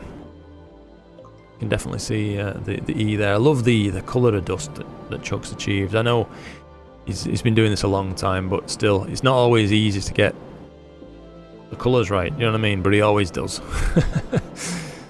So, yeah, I'm sure everybody here in chat already knows about Chuck, but if anybody doesn't, check out Chuck's Astrophotography over on YouTube. Just my luck that it's been clear the last few days and my battery's backed up. No! That's rough, mate. Martin says, even visual isn't a great representation. Oh my god, my tongue's getting like sticky. I can barely talk. Even visual isn't a great representation of what these objects would look like, because there are so many wavelengths our eyes can't detect. Absolutely, yeah. Or that our eyes can detect, but they're just incredibly woefully weak at detecting. So you get a, you know, an unequal representation of what is actually going on. Yeah, it's all true. I mean, it's a nearly impossible question, I suppose, but it's fun to try and answer. Have another pint, mate. Mate, honestly, I think I'm going to have to go get another in a minute. When was the last time you spent some length of time at the eyepiece? A few months back, Ray. Yeah, trying to look at M57. The Ring Nebula through that 7-inch Maxitov I was talking about, actually. Pretty good time. It's hard to see, of course. It's just a very smoky ring from my skies, but it's nice. All the same. Like this, double globule clusters. M9 and NGC 6356. That same Rasa setup, 30-second subs, 2.22 hours. And there's just the hint of some rift of dust on the bottom right-hand side of the screen right there, but yeah, it seems like Chuck's been on a bit of a cluster muster just recently, you know what I mean? Having a good time. I like it. Again, fantastic stuff. Nothing really I could offer there in terms of feedback. Milkman, Ball 2 Skies, Roa Fucus. Ooh. Luke, do you like the Mac? I do like the Mac. Mike, I like the Mac. I've got to be honest, Mike. No, it's a great scope, all jokes aside. I think it punches above its weight. Not ridiculously so, do you know what I mean? I reckon it gives a better image for sure than a C8, generally speaking, unless you get a very good C8. But yeah, I guess there's some people who'd argue about that, but from my hands-on experience, I had a C8 Edge HD, which was a lovely telescope. I think the Mac is a bit sharper, to be honest. What don't I like about it? Obviously, it's very slow, so it's hyper specialized. Sorry, I'll turn that cooler off for a moment now. Yeah, it's very hyper specialized. It's obviously leaning heavily towards planetary, lunar, etc., that kind of thing. So if that's your intention for it, then I can recommend it, to be honest. I don't think collimation's that difficult with them, but I do think it's very slightly maybe more difficult than just reaching around the front hand side of a Schmidt Cassegrain. On the other hand, it does hold quite well. Is there anything in particular you'd like to know about the Mac? Because I can give you one major down point for it, if you like, Mike, before I go any further, and that is that if you don't put a jacket on it, a well-fitted jacket, it takes forever to be usable. It truly does. It's a bit of a nightmare in that regard. A traditional Schmidt Cassegrain will cool a lot faster. I feel like I must contribute to get you some astro psychotherapy. Yesterday was my first night with the Smart Eye. Luco, you're doing a review of one soon. I've not had any opportunities to look at one, Jose. No, I think it would be a cool thing though. I've certainly seen some people having some fun with it. I can definitely see the appeal. The thing I don't like about the look of it, Jose, is that it's pretty pricey. Do you know what I mean? It is pretty pricey. No more than a box full of good eyepieces, though, I suppose. Sorry if my voice has been a bit weird. I realised I'd turned my mic away from my mouth a little bit. So Milkman, right. I've been skirting around this for too long. This is 141 out of 181 images, so 40 being culled. That's good work. Always best to do that. Stack them in DSS. Captured this at the Cherry Springs Star Party. Very nice. Your best row ever. Nikon D5300 unmodified. Rokinon 135 f2. Stopped down to f2.8. Star Adventurer Pro 2i. 141 60-second lights. 50 darks, 30 flats, and dark flats. Very nice stuff, mate. Yeah, extremely happy. Clear skies, everyone. Clear skies to you too, Milkman. I don't know if you're still here, mate. Beautiful. Yeah, it's stunning. Yeah, there is no major feedback I can give you on this, Milkman. Star colours, shape, sizes, etc. You know it. They're wonderful. The only thing I suppose I can see a little bit of extra green. Is it distracting? Not really. I can just see a tiny bit on my monitor. Probably not even there on your monitor, I guess, given how well you've edited this one, mate. Cracking. Just that's all I can say. That's really, really one to be proud of. Well done indeed, mate. Yeah, well done indeed on that one. Oh, you are there, Milkman. On my row, I've redone it twice so far, just looking for the perfect image. Okay, mate. Have you posted your newer efforts at it further up the list, Milkman, or definitely pricey, not all the features are ready, that's fair, mate. If you want to get into the Discord, Jose, there is a link at the top there, buddy. Lorenzo says, hi Luke. Hi there, Lorenzo. Hey everyone. What do you think would be the best purchase for an EAA rig? A big newt of some sort, or an 8-inch Schmidt Cassegrain with a reducer and accessories? Ooh, that's a tough question, Lorenzo. I think a 8-inch Schmidt Cassegrain would probably be my choice out of those two. I think a 250 newt is honestly a bit of an handful. If you've ever owned one before, you'll know exactly what I'm talking about. But if you haven't had one, you'll see they're a big old beast. So yeah, I'd probably go with the versatility of a C8 potentially. Then you can use it with a Hyperstar if you can get your hands on one, or extremely fast imaging of bigger objects. Then you can use it with a reducer for a slightly more punched in view, and then a no reducer at native for a very punched in view, and it gives you a lot of targets that you could shoot. Whereas with your newt at 250 aperture, 1000mm focal length, so an f4 newt, if it doesn't fit, pound rocks. Do you know what I mean? You're pretty stuck, basically. At least there's things you can do with a Schmidt Cassegrain. Yeah. Hopefully that's useful feedback for you, Lorenzo. Please do ask if there's anything else you've got in mind that I've not addressed. Thanks for the good feedback. No problem, mate. Just can't make up my mind about a rig. Wanted something a bit different. Maybe easy to set up and take down. I can't remember, Mike. I know we've chatted, but I can't remember if you've tried ASI Air yet. I know I keep sounding like a broken record on it, but oh man, it's just, I really like it. It works well.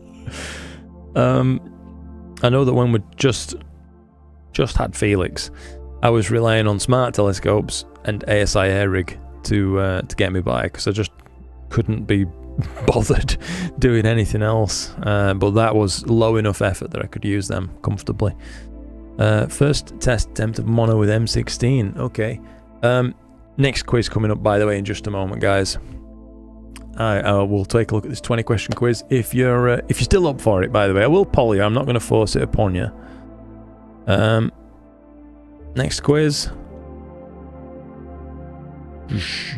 20 questions, by the way. 20-question quiz if you fancy it. We'll work through it like last time. So it'll probably take us probably 25 minutes or something like that to get through if we're swift. If we're as swift as the breeze. Not ASI so far. Nina for you. Okay. Edge 11's too hard for the summer. That's fair, Mike. It's a handful. Yeah, that's true also, Mike. Some folks are doing great things with DOBs and equatorial platforms. Quite a bit of setup, of course. You can look at the platforms that Mike's talking about. I think they're oftentimes called a Ponset platform. Yeah, it's a good option. Depends how hands-on you want to be with this setup, you know what I mean? I know I've just tried to put you off, perhaps a 10-inch Newt, but if you really don't mind a big old setup, it might still be fine for you. Just less adaptable. So Seb has made this with a C6 and a StarArizona 0.63 reducer. Very limited O3 data. Nice, tons of detail. The O3 is pushed a little bit towards purple, or for my taste, but overall, nice shot. I think the black level is fractionally high.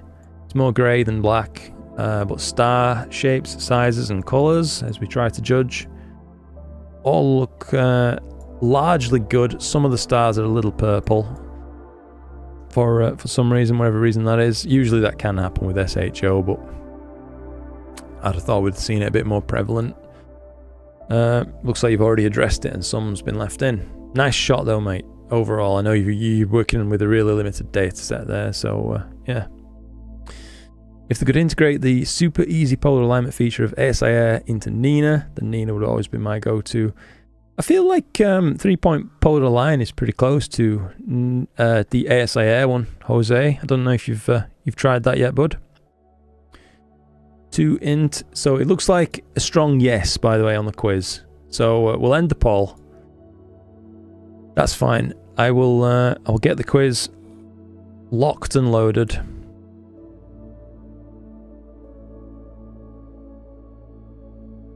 Right. Boom. Here we are. If anybody wants to tackle the quiz on your own, by the way, there is the link for you. Sorry it took so long to get this thing together. It's just sometimes the outputs from AI are just not usable. Do you know what I mean? This one looked okay, so we're going with this quiz. Thanks so much for the feedback. No problem at all, mate. No problem at all. Currently I have a 150-1200 Newt, and I ended up getting more interested in EAA after 1 year. That's fair enough. Yeah. That's fair enough. I would further your inquiry then, Lorenzo, by asking, what is it that your 150-1200 doesn't do that you would, like to find yourself doing? Or do you just fancy a change and some new equipment, which is totally valid. Either way, I'm just interested to hear what you've got to say. So we'll fire up this poll and I'll ask the question. 1 of 20.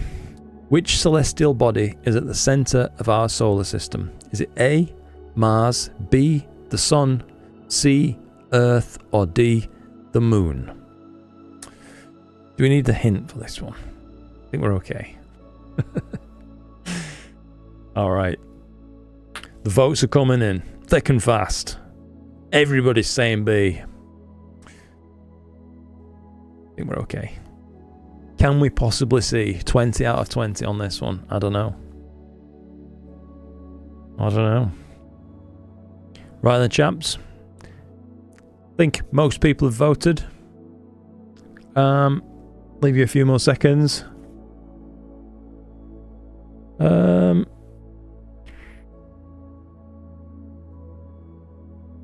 If commissioned to duplicate a sea star with the current gear, how would you do it? I'm assuming that means with paramount importance on ease of use.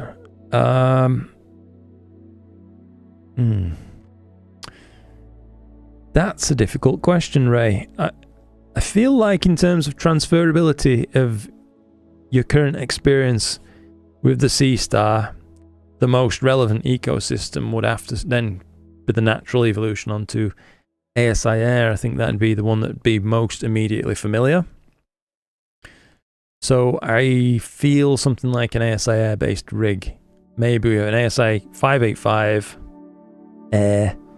That's a good value camera and it contains just about everything you need. Paired up with a 250mm scope or something that gives you so much reach. Hard to say though, without knowing a specific budget that you'd like to work to. But yeah, that's probably the path that I'd be looking down. Right, sorry guys, end the poll. The votes are in, we've reached 20 votes. You guys said B. The sun. That's right, of course. The sun is a star and the gravitational centre of our solar system. Nice. Right. A, B, C and D. Question number 2. What is the name of our home galaxy? Is it A, the Milky Way, B, Messier 87, C, the Triangulum Galaxy, or D, the Andromeda Galaxy? I think you know this one as well, chaps. I'm pretty confident in you.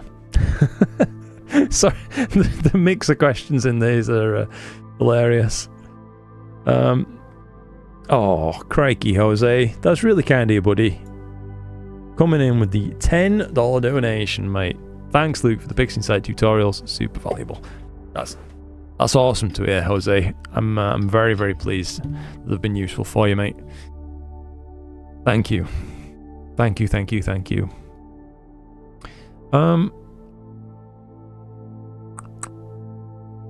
Right. I think we've had some time for votes to come in. 20 votes have been reached. Alright. I'm seeing a lot of A's. We're locked in. Locked and loaded. You said A, the Milky Way. Cue the dramatic music. That's right.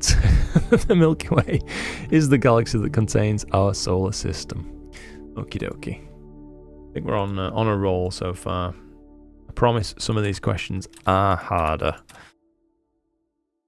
Which planet, not this one though, which planet is known as the Red Planet? Is it A, Mars, B, Saturn, C, Jupiter, or D, Venus?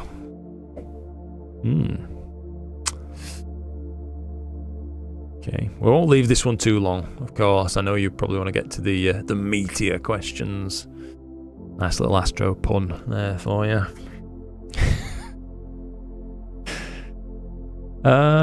Touch and Stars, says Martin, is really coming on in terms of the mobile app now. I use it loads to check subs, guiding, etc. while I'm away from the PC. That's good to know, mine. Thank you for sharing that, mate. Yeah. Derry Murphy says 585 is a great camera. I have one running with my 72 ED Pro and ASI Air. 100% agree, Derry. I think the 585 is probably my favourite sensor out there. When I take everything into context, do you know what I mean? What it actually costs to get it on your front doorstep so you can use the darn thing, and what it offers. Yeah, probably a 585.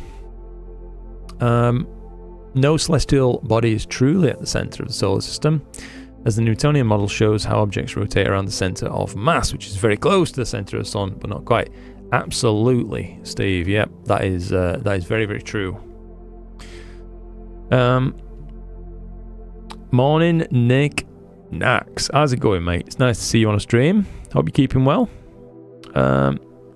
Lorenzo says, my scope is now too heavy for the mount. I definitely need an upgrade.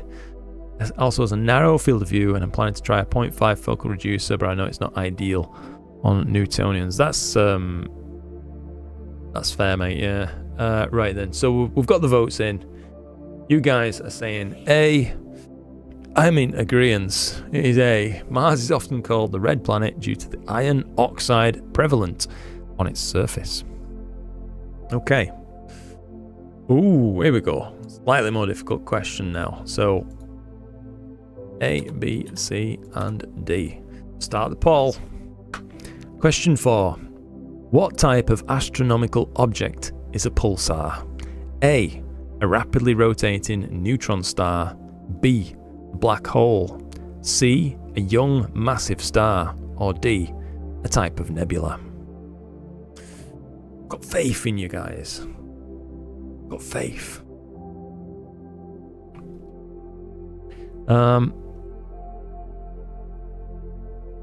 Red planet. Felix just before a good go. Yep. I tell you what, honestly, Ray, I don't think I've seen him angry yet. It's been such a good baby. He's an absolute pleasure. Ram Abraham says, as I said it before, if they won't name it Milkdrometer in a few billion years, I'd be pissed. Yeah.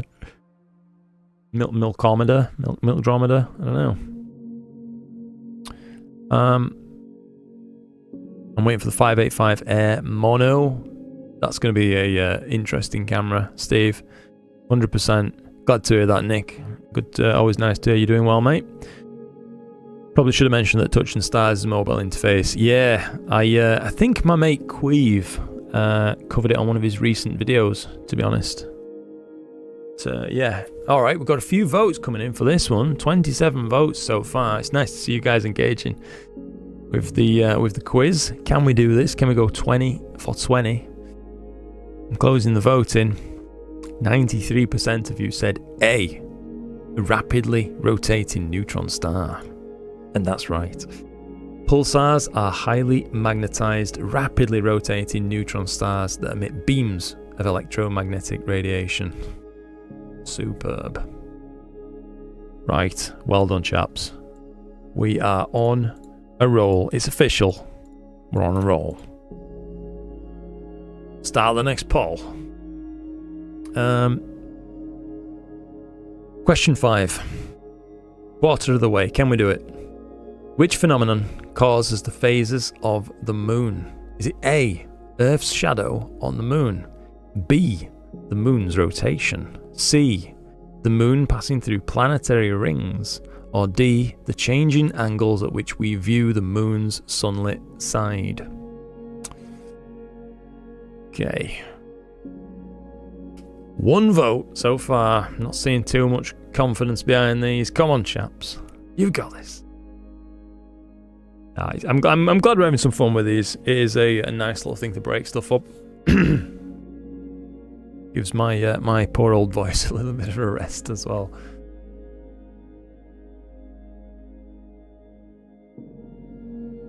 Back to the C-Star duplicate. Is an ASI Air made for a slow slug to use?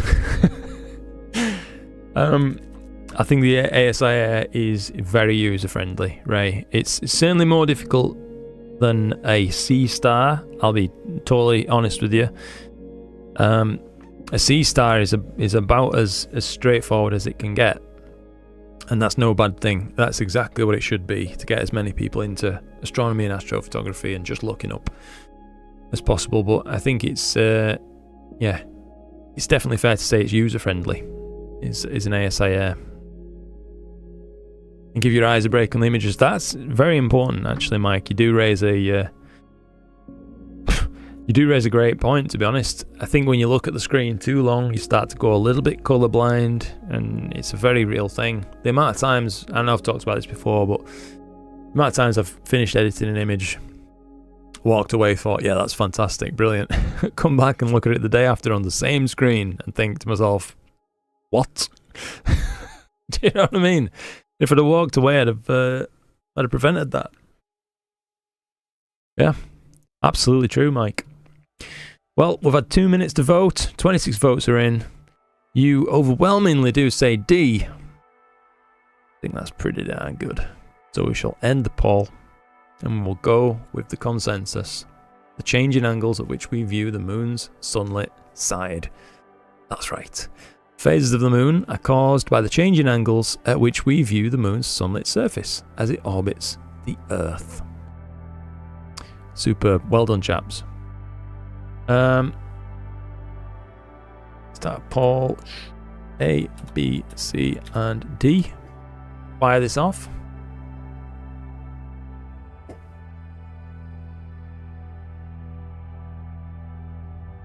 Uncover Felix's legs a bit. It's getting a bit warm in here again. He's alright. Right, question 6 of 20. What is a light year a unit of? We had this one in the last quiz, unfortunately. Sorry about the double up on some of these questions, chaps. Is it A, brightness, B, mass, C, distance, or D, time? ASIR locks you into the ZWO environment. It does. It does indeed, Ray. I think, at least from my perspective, it's a worthy trade. There are alternatives out there that let you use whatever gear you would like, such as the TubeTech Stella Vita, just for one example.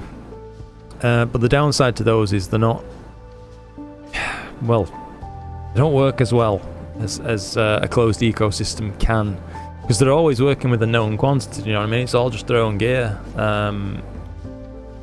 Problems I've experienced, I don't know about anybody else in the chat, but problems with an ASIR have been few and far between. It's always been pretty much the least troublesome rig I'll ever run, which I've got a lot of time for, do you know what I mean? I don't like feeling like I'm having my time wasted by a rig by software gremlins, for example. Especially when clear skies are in so, such high demand and so few of them. Alright, the poll is strong. 24 votes in C. The strongest answer by far with 88%. I think we can close the poll at that. Distance, of course. A light year is the distance light travels in 1 Julian year in a vacuum. Right. Next question. We had this question as well last time.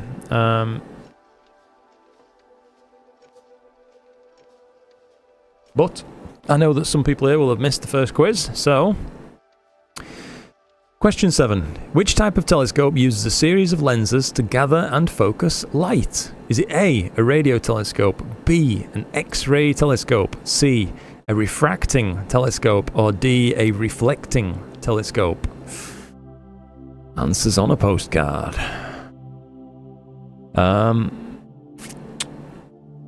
Turning in for the night, Luke, says Photon Voyager. Hope I've not missed you, buddy. Have a good evening and clear skies. Same to you, bud. It's been a really nice evening having you here. Thank you for spending some of your time with us. Thanks for another entertaining stream. I'll watch the rest tomorrow morning. Looking forward to your critique of my images. No problem, buddy. Thank you again for your time. Have a good one, dude. Just while we're letting this poll populate, I will try to address chat at the same time. More people get into the hobby, the more goodies get produced and the costs go down. Yep, absolutely. Mike says, agree with you all on the smart telescopes, a great boon. Again, it's back to knowing a bit about the night sky. 100%, yeah. Anything that incentivizes people to just, like, look up. or even just look at your phone that's looking up through your telescope. It's good enough. It's just that raising awareness of what's there. I think it's easy to get caught up and think that Earth's the center of the universe. Well, that sounded really pretentious, didn't it? But you know what I mean. I'm sure you know the sentiment.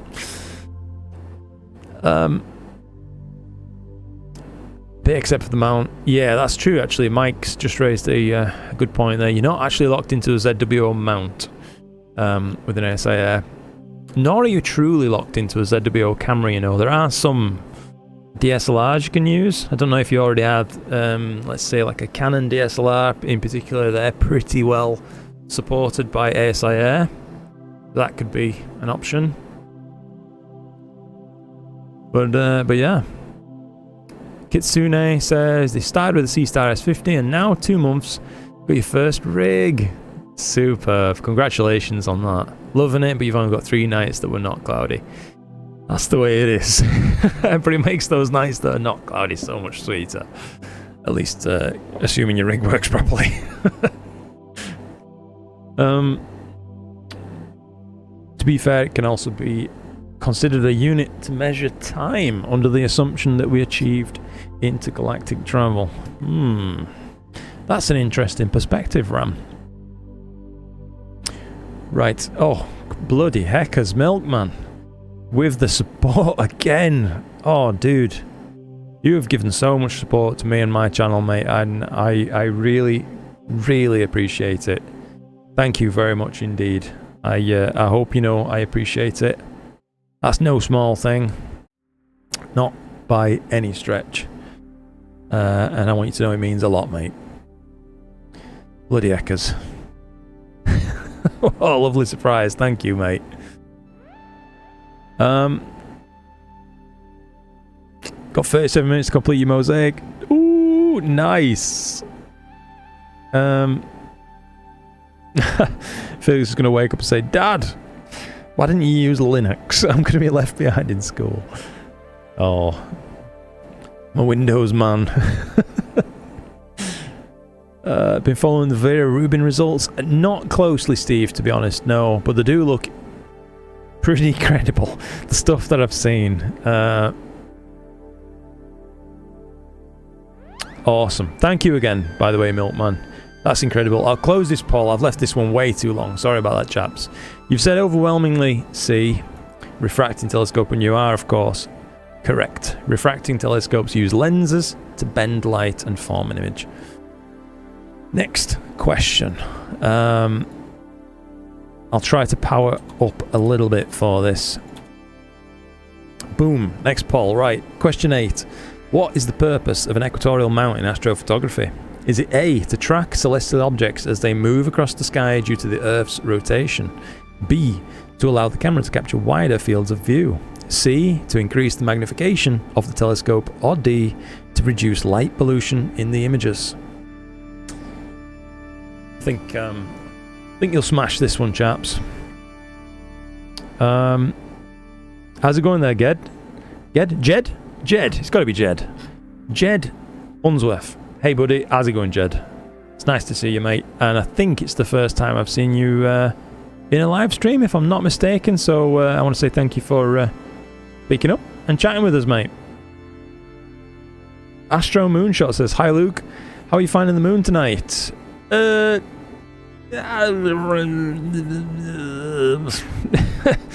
can see its influence, mate, on the images, but we're doing what we can, you know what I mean? Photographing the fail complex, to be honest, the moon hasn't affected me just yet. Yeah, the stuff I'm shooting's pretty close to where the moon is passing, so yeah, it's a little bit affected. M16, basically. Milkman says, you're so very welcome. Oh, thank you, buddy. Genuinely. I hope you know it means an awful lot to me. You deserve it for all the work. Oh, thank you. Thank you, mate. You're too kind.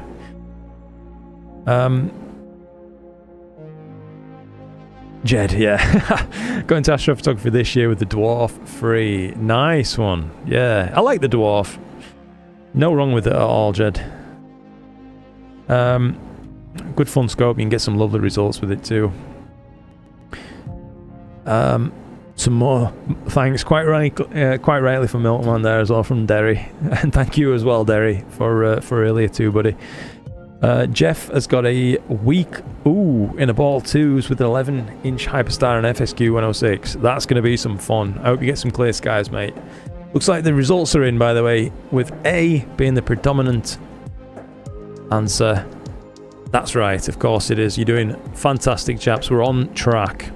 An equatorial mount is aligned with the celestial pole and can track stars and other celestial objects by rotating on a single axis, compensating for Earth's rotation. Good stuff. Why is the correct answer always A? It's been D and stuff sometimes, I think. Oops. You know what? You got me looking out for it now, mate. Yeah, alright, it's definitely not A this time. Or I've just given it away. Which technique is commonly used in astrophotography to reduce noise and improve image quality? Is it A, using a narrow aperture? B, shooting in JPEG format? C, stacking multiple exposures? Or D, applying a high ISO setting? Okay. Which technique? Important word. Technique, I think. Keep getting cut off, no matter. Oh, sorry to hear that, Jed. I was saying I got into astrophotography with the Dwarf 3 this year. It's brilliant. That did come through, Jed. I wonder if you got an advert or something, bud. It's brilliant. Use it as a step up. Got a 1292 SV550. Nice one. Congratulations on that, mate. I hope you can have some very enjoyable clear nights with that. Should stress the complexity of moving up. Yeah, I do try to talk about that with smart telescopes. I always emphasize the point that it's not going to replace your main rig, and you know, part of that is complexity, I suppose.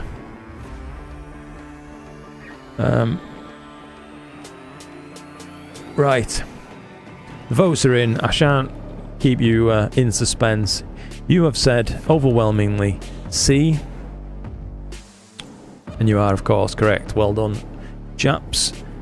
Stacking multiple short or long exposures integrating helps average out random noise and improve the signal to noise ratio. Good stuff.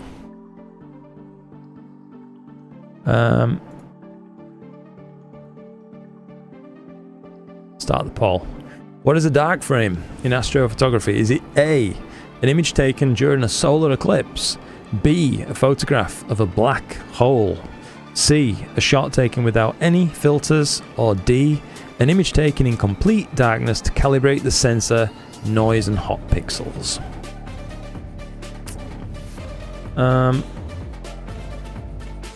Obviously you're flying in with some answers on this one. Come on, chaps. We're getting through it. This is a bit groovy, isn't it, this track? I'll let skip on a bit. 6 weeks to get your first light. Is that how long it took, Jed? That's a fair while, mate, but I bet it were worth it when you finally did, eh?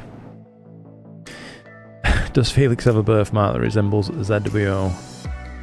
It does not. Loki's Astro. I mainly use smart telescopes for outreach. Being able to bounce between targets swiftly is quite useful. Otherwise, guests only get to look at one image over and over again. Very good point, Loki. Yeah, for people out there on the ground, boots on the ground, doing outreach. Absolutely. Yeah, I think it makes a lot of sense, mate. Reasonably quick as well, innit? You know what I mean? You don't have to hold people's attention, I imagine, for 20 minutes or something. You can be slewing, showing them what it's doing as it's pointing, etc., and then, you know, taking an image within a couple of minutes. I imagine trying to explain the finer points of why you're taking time to do polar alignment and stuff to a waiting audience might be a bit of a mood killer.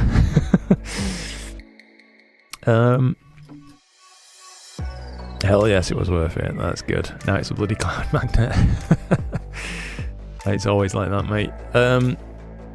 Right, we've had 2 minutes on this. 21 votes are in. D is what you have decided. You have spoken. 81% of you.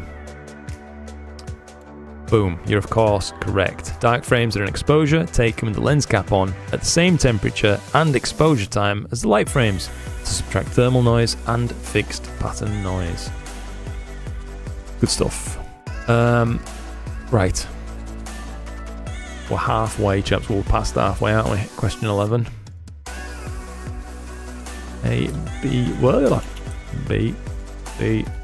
ABVD. How about that? Apologies. Typos.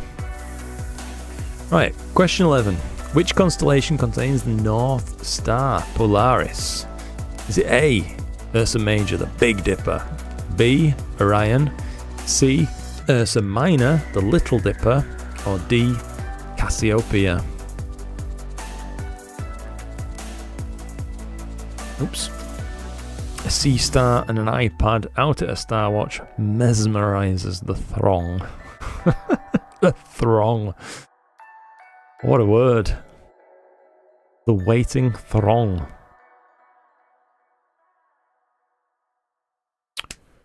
Got some strong confidence coming in for C. I like this track. It's a chilled vibe. Just while you're popping a couple of replies into that, chaps, let me just quickly check.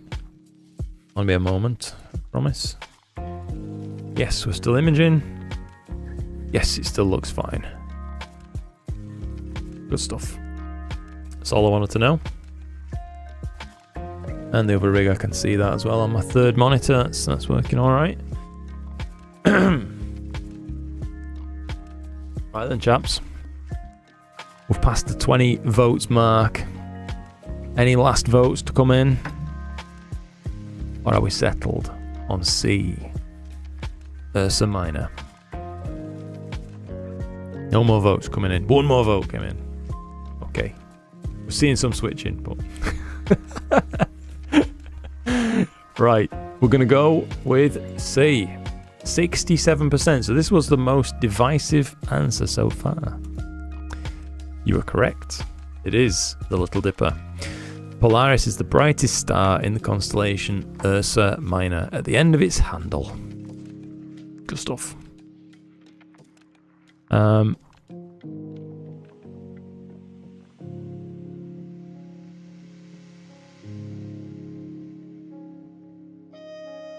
Right. Poll is up. Awaiting votes. Question 12. For 12 of 12 so far. What is the main advantage of using a deep sky filter in astrophotography? A. To reduce the effects of atmospheric turbulence. Seeing. B. To provide a wider field of view. C. To increase the brightness of stars. Or D. To block unwanted light pollution and enhance specific emission nebulae. What is the main advantage of using a deep sky filter?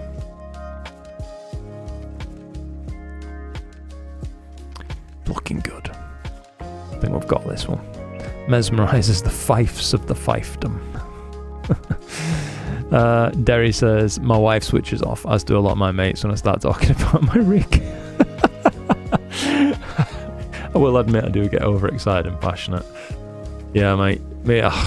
I've been there, Derry. Don't worry about it, mate. Yeah, same here. My friends will come round and I'll be telling them about something new that I'm reviewing or doing or whatnot. And I can just see them going, yeah. It's just steadily glazing over. All good. I can chat to you guys about it though, so that's all right. You know what I mean? I wish there was a filter for atmospheric turbulence. I mean, I kind of feel like there is. You know what I mean? And an infrared filter does a pretty damn good job.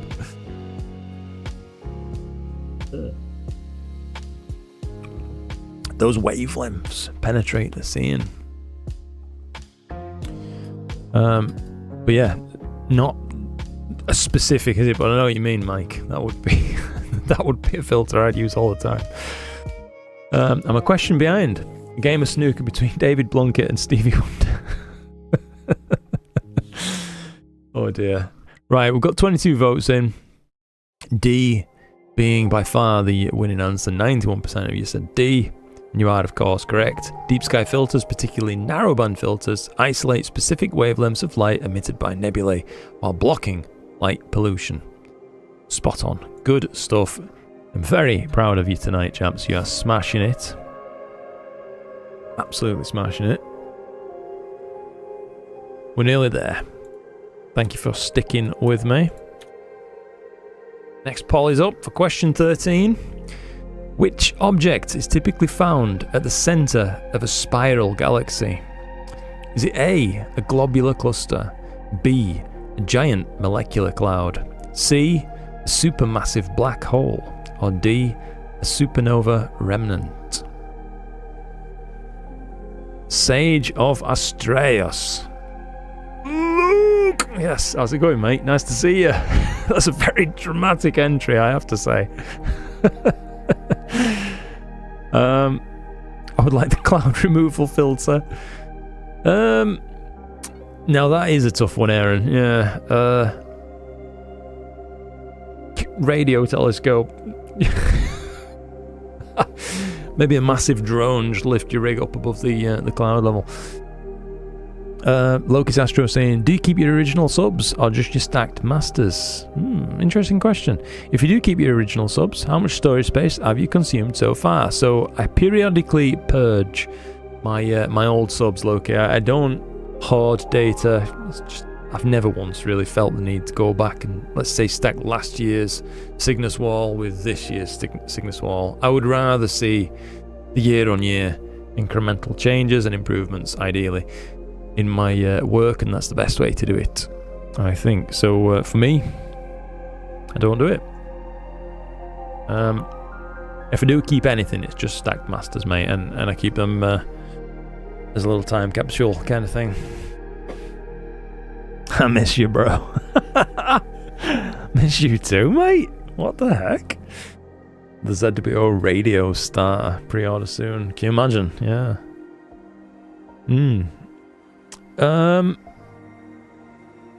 Right, we've had a while to vote.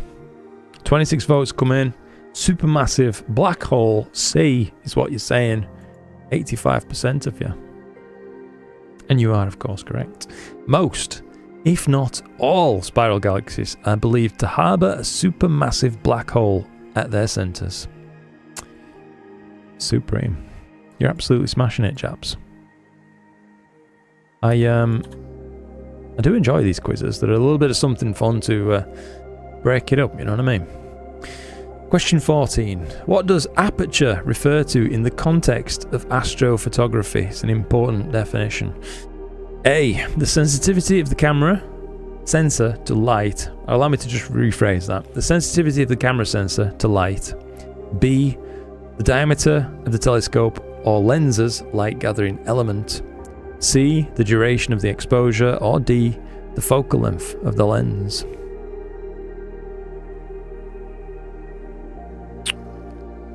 It's like we're off on this one, chaps. Oh yes. Send it home.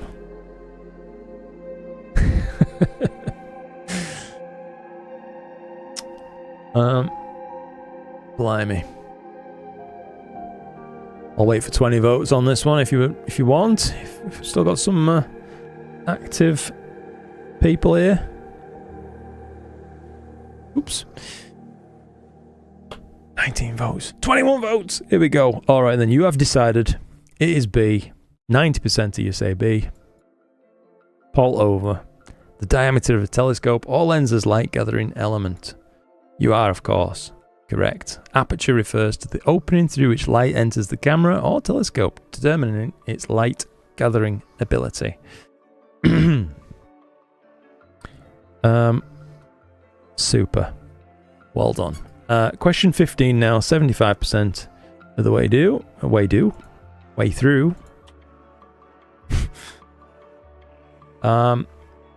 Question 15.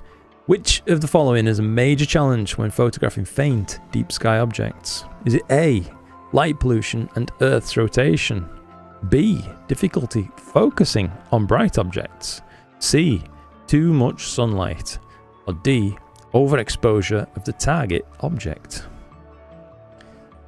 I think this one's pretty self-explanatory.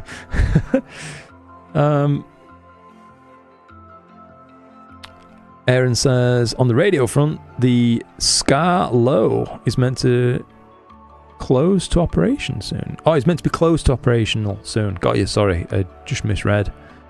I'm always working and never get to see your live streams, so I miss you. Oh, mate. Sorry to hear it, mate. What colour crayon do you chew on during Luke's quiz? Oh, I'm sorry the questions aren't difficult enough for you, Ray. I don't know if you're aware of this page, Sage, but let me just help you out a moment. So, YouTube Studio. Oop, not YouTube Studio. We're on YouTube. I'll have to go back. Your channel? How do I even get to my own channel? From this point. This is a great demonstration. I need to get to... Oh, Luke, youtube.com/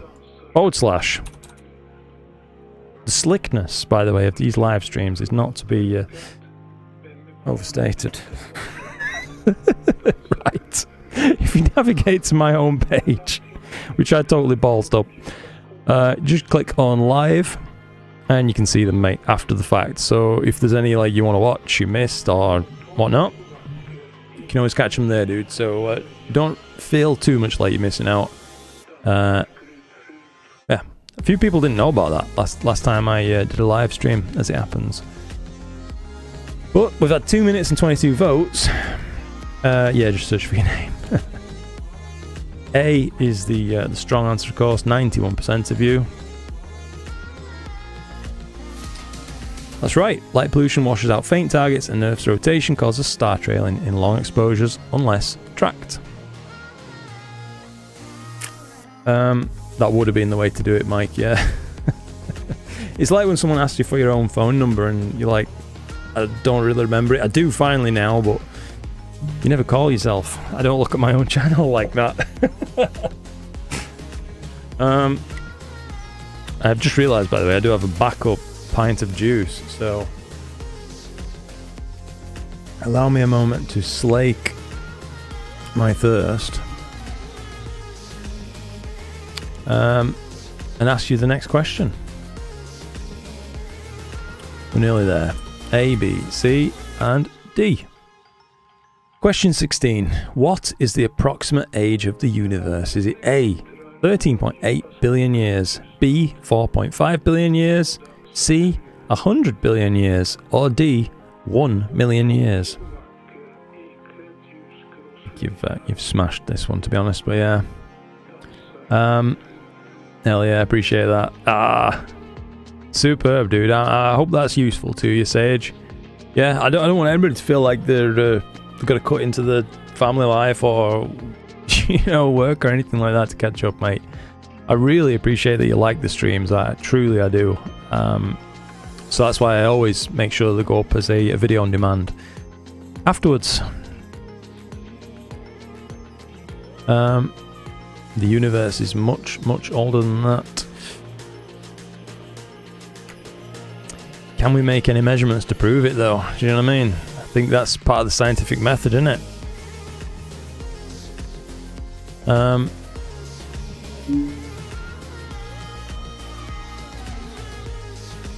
Looks like the answers are in. We're past 20 votes now.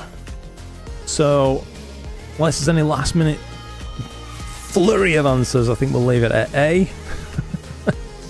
and go with 13.8 billion years. The current scientific estimates place the age of the universe at approximately 13.8 billion years. I think that is that's fair to say. Good morning, Mr. Matico. How's it going, Gideon? Nice to see you, mate, as always. Hope you're having a good one. Excuse me.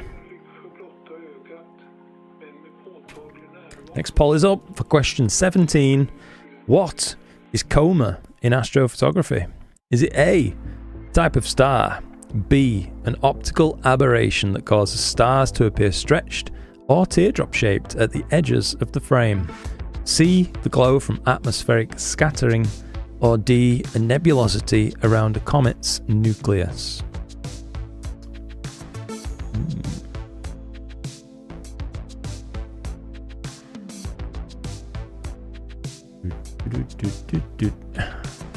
Just finished work, mate. Oh, nice one.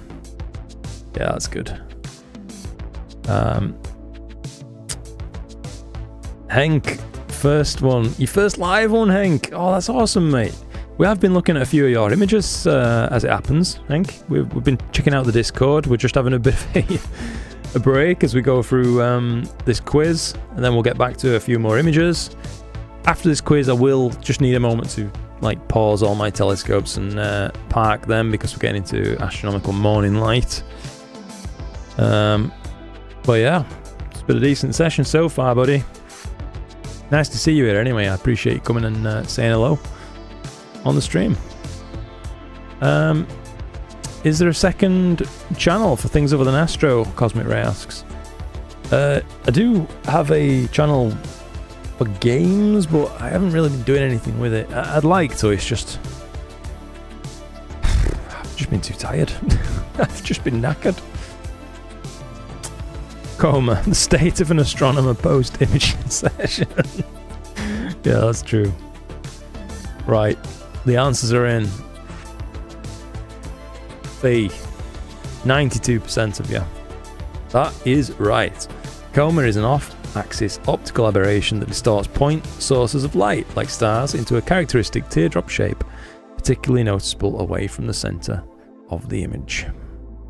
You've smashed it. A, B, C, D. The next poll is up for question 18. Then I will catch up with chat as well. Which object is sometimes referred to as a failed star? Is it A, a neutron star, B, a white dwarf, C, a brown dwarf, or D, a red giant? This one might be a little bit divisive, I'm saying. Oh no, okay. Looking alright.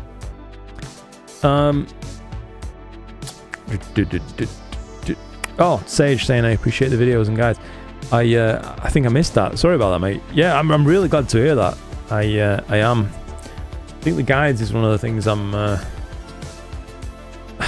most lacking in self-belief around. Do you know what I mean? I know that there's so many people out there who know far more about PixInsight than I ever will, which almost, in my mind, disincentivizes me from going ahead and making tutorials. But I hear from people time and again, you know, that they find them useful, which re-motivates me to do it.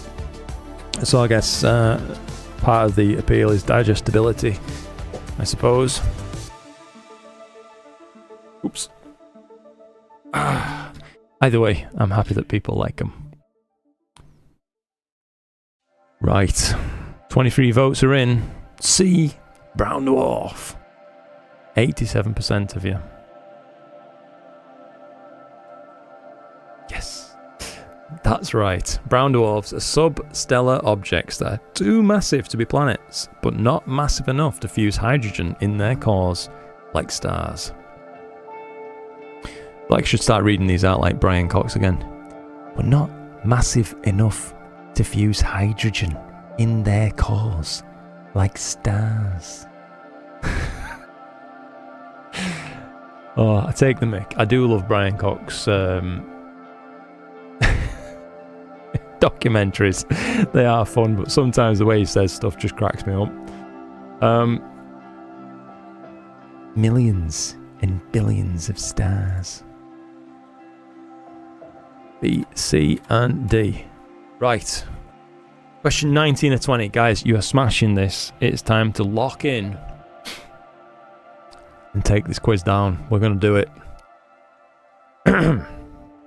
What is the typical f ratio, f-stop, for fast lenses or telescopes preferred in wide field deep sky astrophotography? This is okay. Like, now I've seen the answers, we're okay. Or a little bit worried this might be left too close, too open to interpretation, but no, we're all good. Need to stand on a mountain. Yes, I do. Well, a helicopter circles away with my hands crossed like this. If you counted every grain of sand on this beach, you'd have counted a lot of sand. Jupiter is almost a brown dwarf, technically. That's true, mate. Yeah. Next question will be best football club in England. Well, I don't know the answer to that, buddy. Yeah, so...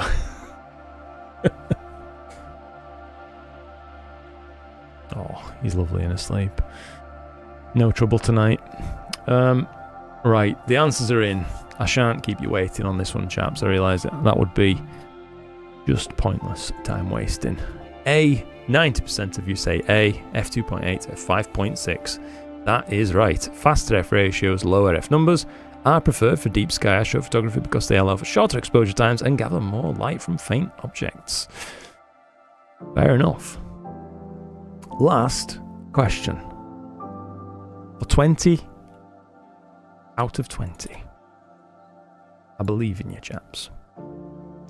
What is the concept of seeing in astronomy? Is it A, the light, the angle at which light enters the telescope? B, the clarity and stability of the Earth's atmosphere for astronomical observations? C, the ability to see faint objects without a telescope? Or D, the magnification power of a telescope? I think you've got this, chaps. Technically, gas giants are failed stars. Didn't know there was going to be a test. Well, I did leave this up to vote, so it's been democratically decided that people fancied a quiz.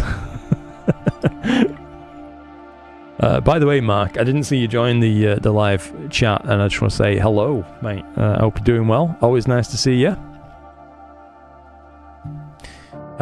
Mike says 100% on your processing bids. It was just going into too much detail. Appreciate that, Mike.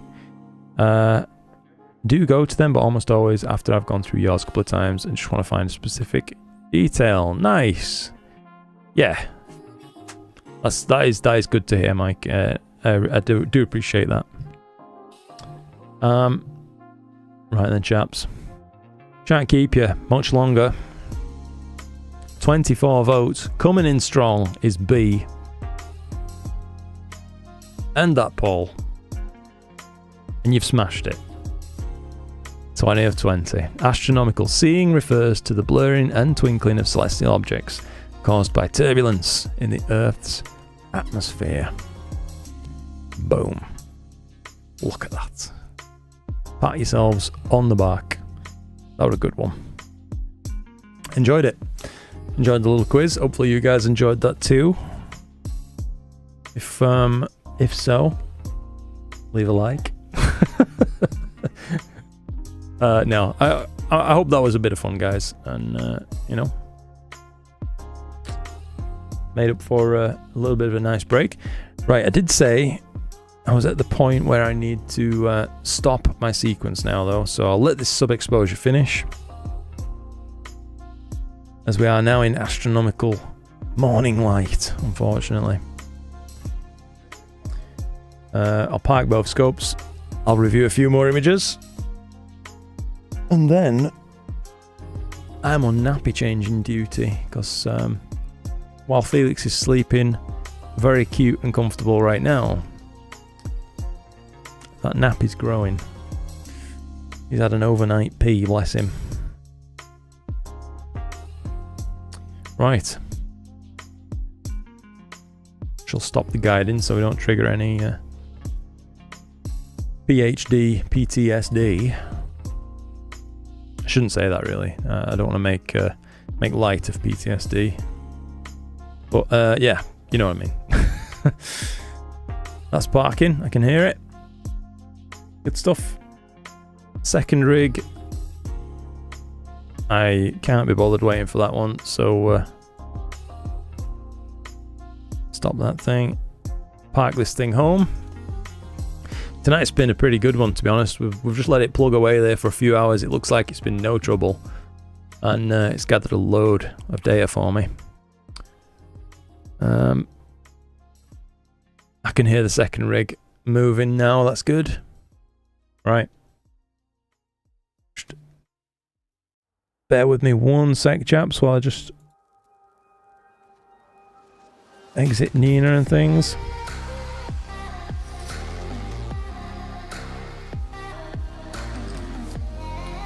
Right.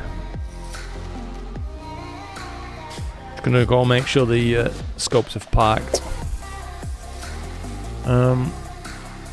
Trying to think now. I can probably, just for the sake of 2 minutes in chat.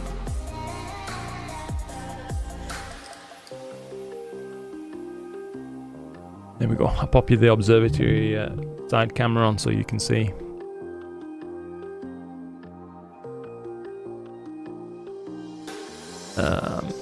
There we go. Both rigs are parked. Still looks dark, doesn't it, outside, but not really. I'll go put the roof across now anyway. That's the next job. Right. Make it so you can see that as well. Probably short exposures. 1 second, chaps. Often diddly by a chair. Ugh.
Ended up a little bit bright, didn't it?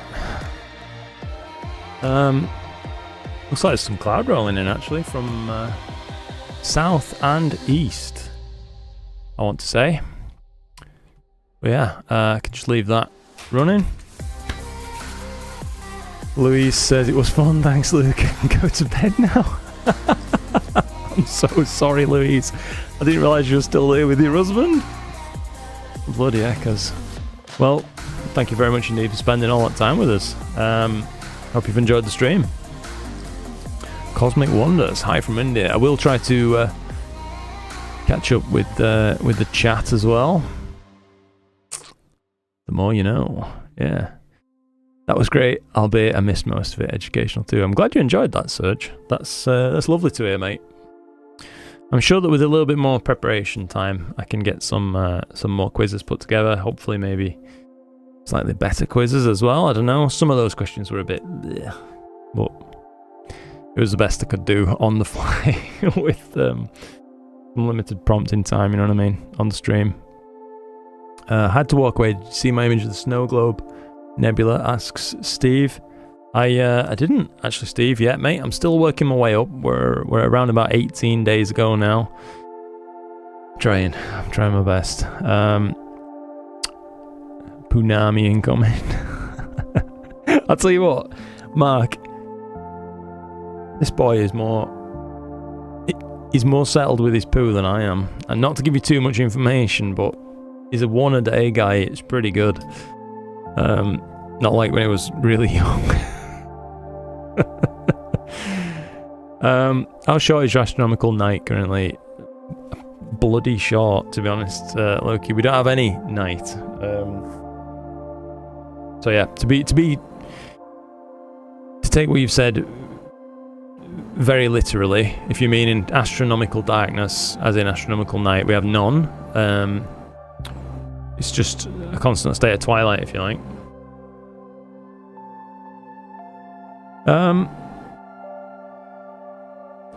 Good. I'm glad you guys enjoyed it as well. CC and G Dracula.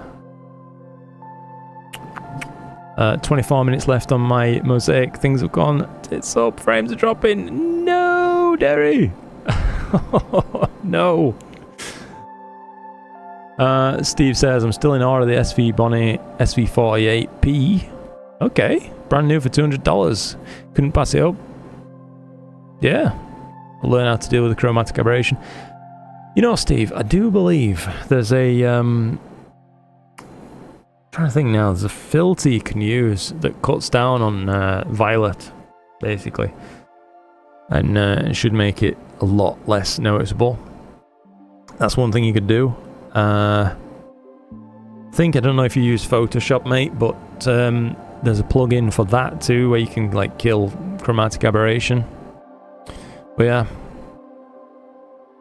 all in all, just as long as you have some fun with it, you'll have had your money's worth, won't you? At $200. I know it's not throwaway money, it's still a lot of money, but for Astro gear, it's really, really cheap, isn't it, for a whole telescope? That's true. Star Traveller says narrowband is your friend for cheap glass. Yeah, forcing it to focus individual wavelengths of light. That can be good. You will notice focal length differences between the channels, though more apparent. Typically, you'll see, like, you know, your blue is a little bit longer focal length, if you like, or shorter, as it were. Sale was good. You did pick up 2 power boxes. Nice. Nice. I have the Explore Scientific 152 AR doublet. They're really popular for solar, I think, aren't they? I get awful stars. That is until I get the dual narrow filters. Now super happy. Good stuff. I think I said hello, but hello again. Cosmic Wonders. Hi from India. Just uploaded my image of M27 to Discord. Would love your honest feedback. No problem, dude. I will, as you're here right now, I will jump in and give you the feedback you have requested, good sir. I think that's a very reasonable thing to do. Hope so, anyway. Do Control posted 54 minutes ago. Okay. 7 hours and 20 minutes worth of 5-minute subs, taking over the last few clear nights. Excuse me, sorry, my throat's a bit dry.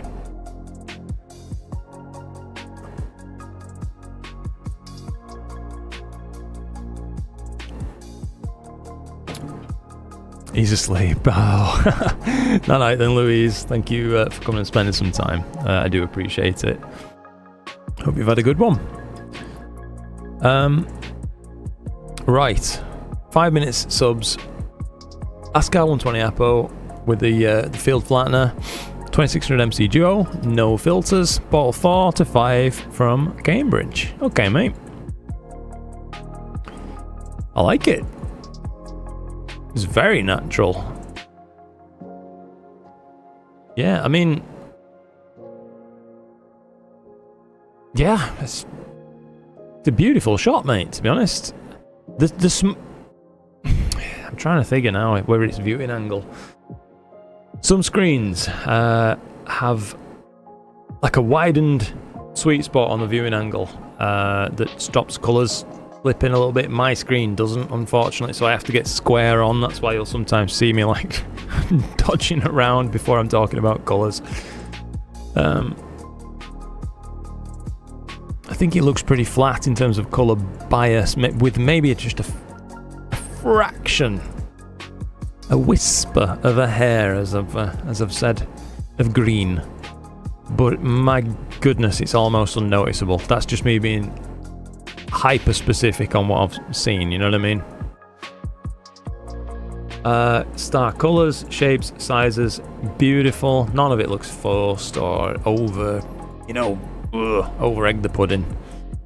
It's just lovely, mate. It's a lovely natural looking image. I think the only thing you could potentially do, just for my personal taste, might be to fractionally lower the black point, but it's fine as it is also.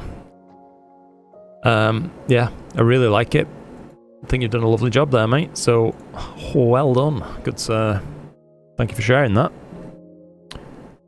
Damien. Good morning, Luke and friends. Good morning, Damien. Hope you're having a cracking day so far, buddy. I have to go to bed very, very soon, Mr. Omatico. Hope to catch another stream soon from the beginning. No problem, Gideon. Sorry if I missed you all there, buddy. I don't know if you saw Gideon, but I do upload all the streams if you want to watch them after the fact as a video on demand. Just for people who obviously, you know, I know we're all busy. Can't always make it for streams and stuff. So if you just navigate to my channel, click on live rather than on videos, and all the previous live streams that I've ever done are on there. Is that the kind of feedback you were looking for, Duke Control? Is there anything, like, you know, you feel like I've not touched upon, or... It looks nice and flat on the background, you know what I mean? I think, as I'm looking at the smaller view there, if you want me to be really nitpicky for any reason, I don't know why you'd want that, but it looks like the top left corner is fractionally darker than the rest. You know, like perhaps a remnant of background extraction or something to that degree gone on up there. I don't know. Again, if it's off by a tiny bit, and it could just be my eyes, my tastes. I don't know. But yeah, lovely shot, mate. I will try to... I know that some people tonight have posted some images, so I'll take a look at some of those as well. I think that's a bit more fair than continuing on with the 18-day-old stuff for now. Discussion came up on live stream tonight and I've been imaging the Crescent Nebula again a year after I first imaged it. Oh, okay, thought I'd post this to give me a good chuckle. That's super, mate. Oh man, I love to see shots like this. Image 1 on the left. June last year. July this year. What a difference. So from this to this in a year. In a year. Crikey. That's a big change, Martin. Well done, mate. Well done. If you're still here, Martin, I don't know if you are. I can give you feedback on it if you'd like, or we can just leave it as is. It's up to you, mate. I like nitpicky. No problem, Due Control. Yeah, it's a beautiful shot anyway, regardless. Dark Shark by Jakub. SQA 55, I love that scope as well. 533 MC Pro. Bada Neodymium. Okay, those Neodymium Moon and Sky Glow filters, by the way, I think they can help on achromat scopes as well. So yeah, really nice. You mentioned a really good point. Nobody seems to talk much about monitors. Yeah, 100%. I think I've seen one review. Could do with the review of the best monitors for seeing Astropics.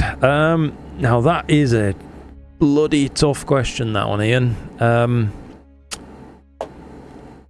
So you can get some fantastic panels, but for me, I think OLED is the way to go for viewing Astropics in particular. As they obviously those infinite black levels allow you to then infinitely judge black levels in astro images. You're not ever going to be confused by a backlit screen, should I say.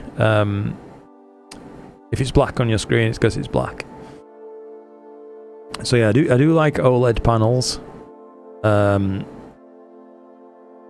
It's like I'm using one now, basically, or the nearest thing anyway from Samsung. Viewing angles is something that's just...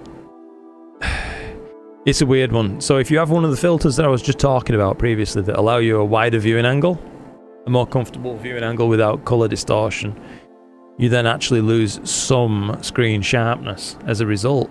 It's like a tiny I think it's a Fresnel lens with a very fine ridge to it that allows you to actually view at those wider angles. But that with its comes with its own slight drawbacks too, so there's no perfect solution there.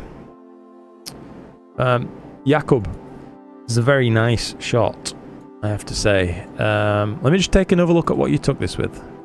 SQA55 533 MC Pro, right? Yeah, I think this is lovely, mate.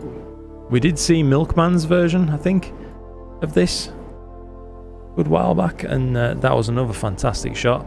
This is also stands on its own. Star shape, size, colour, all very nice. Background appears to be well flattened, as it's such a Dutch? Is it Dutch?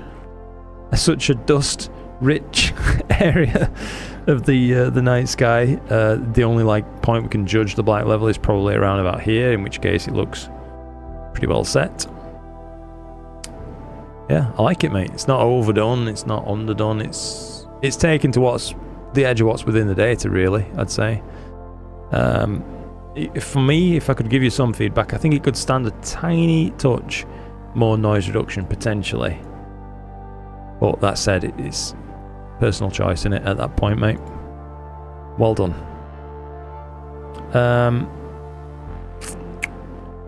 Astro Moonshot says, didn't you used to have a Skywatcher Quattro Newtonian? Still got it, mate. Yeah, I do. I'm halfway considering selling it though, to be honest with you. Yeah, I've got it. I haven't really used it much. Great first stream I've got. Oh, that's good to hear, CC. I'm really glad to hear that. You can get Fringe Killers, says Surge. This is in reference to, I do believe, was it Steve? Yeah, Steve talking about his Achromat. Yeah. Just catch up a little bit with chat. That's what we call a learning curve. Yeah, absolutely. Appreciate it. Not 100% happy, but we'll love your thoughts. Okay, Martin, no problem, mate. I will give you the thoughts. So, I think overall your processing approach has been completely successful. It's very, very natural. Nothing's overblown, and that's really key on this region. As some of these edges around here, where you're looking, I guess cross-sectionally through a lot of nebulosity, it can get a bit bright and can get a bit out of hand there. You've avoided that, so that's really good to see. So your stretching is effective. The only thing that I have to say really about it is that it's a little bit biased towards green everywhere. So across the whole image, right, from here to even here. So you could stand a half strength pass or something like that of SCNR if you get the chance. What I'm saying to you should be true. My monitor is well calibrated, but if it looks fine on your monitor, again, just disregard what I'm saying. But that's all I wanted to say really about it. There is a lot of green. I think you've done a good job with everything else otherwise. So the important thing, by the way, is take it in context. Jeepers creepers, mate. 1 year ago, your images were like this, which is nothing wrong with. I've got quite a few shots of the crescent that look like that from when I started too. Took me a lot longer than 1 year though to get to this point. I'll say that for sure. So you've really knocked it out of the park with your progress. So yeah, well done. The Spider screen calibration device you can get mixed reviews. Yeah, I've heard that, mate. Some people love them, some people can't get on with them. Yeah. There is so rather than eyeballing, there are test panels that you can load up on your monitor, which will tell you about its color fidelity, if you like, and see, where anything's biased too strongly and you can't differentiate shades anymore. Fortunately, I've done that test with this screen after setting it up. Like, the factory calibration's crap, but after messing around and setting it up, it's now spot on. I can get a full pass, if you like, on the test. I'm trying to remember the name of the website. I think it might be... just allow me a moment to try and find it.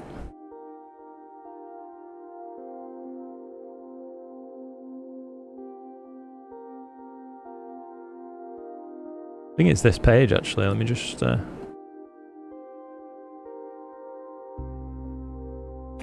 Lagom NL, yeah, LCD test. So this page can help tell you if your screen's actually set up reasonably well or not. You know what I mean? Even if you just take a look at the contrast page. So for me, on my monitor, I can count every single one of the bars in every single colour, right from, you know, the darkest to the brightest. I can see the gradation points of them all, and I know that if I test this on just another monitor, if I just slide this screen across and look at another monitor over here, it goes wonky. I'm losing some darker ones. I can see the light ones, losing darker ones. If I take it to my third monitor, not bad, but the top three on blue, so 29, 30, 31, 32 actually as well, can't be differentiated. Same on red. Rest of the colours are good. So between monitors, you know, pick your best one if you've got a few that you can possibly edit on. But they can be useful, just at least in ensuring that you've got a base level of calibration. It's very simple, but it's not bad.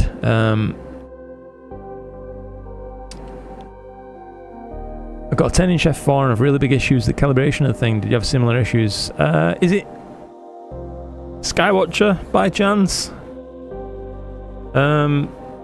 Yeah, the Quattros are a bit of a handful, mate. I will say they are a bit of an handful. So, yeah, there are upgrades that you can buy. I hate that my advice to you is throw money at it, but it's kind of the best advice I can give. You don't have to buy like the Backyard Universe parts. They're, you know, quite pricey. There are parts available on like AliExpress and things like that. But you really want to, at the very least, upgrade your spider and upgrade the tension of your primary mirror springs too. That'd be one good thing. Check your primary mirror clips. Very often they're too tight. From factory, as I think they set them a little bit tighter than they should be used in order to make sure that your mirror doesn't slop around during shipping. They've got a lot of light leaks, the Skywatcher Newtonians, so really you need to baffle up the back with either a cover, like a shower cap kind of cover, or an insert. I used to use foam inserts, and then tape the seams. You would be surprised at how much light can get around those seams. Same for the focuser tube. Unfortunately, that's light leaky. Trying to think what else. There's a lot, mate. To be fair, there is a lot. But yeah, that's the big ones. Halfway through the night, the mirrors shift. Does it by chance coincide with meridian flip? Things like that. You know, does it drop out of collimation after a flip? That's a really common issue as well. Hey, DSO Imager Jason, how's it going, mate? It's nice to see you. I do hope that you've been keeping well. Always a pleasure. I don't think I posted my Dark Shark image, I don't think so. I'm trying to remember now, Milkman. You've got me thinking, mate. What the heck was I talking about earlier? We saw someone's Dark Shark. RP Astro. Sorry, yeah. Got myself mixed up. My apologies, Milkman. I could have sworn you'd shared a Dark Shark image though at some point. Can't remember.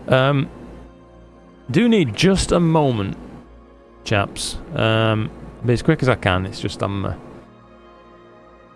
needing the loo, to be honest with you. Do you have an EQ6 R Pro? No, Steve. I've got the much older EQ6. NEQ6. I think it is, yeah. The very old one. It's above a decade old now, mate. Still works good though. Right, we're back in just a sec. Well, I would if I can find my shoes anyway. Then we'll check out a few more images.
Let me just go take a photo of some noctilucent clouds for you. Just as I nipped away there, I saw there's a good few about. I think you'd like to see them. Just 1 second, chaps.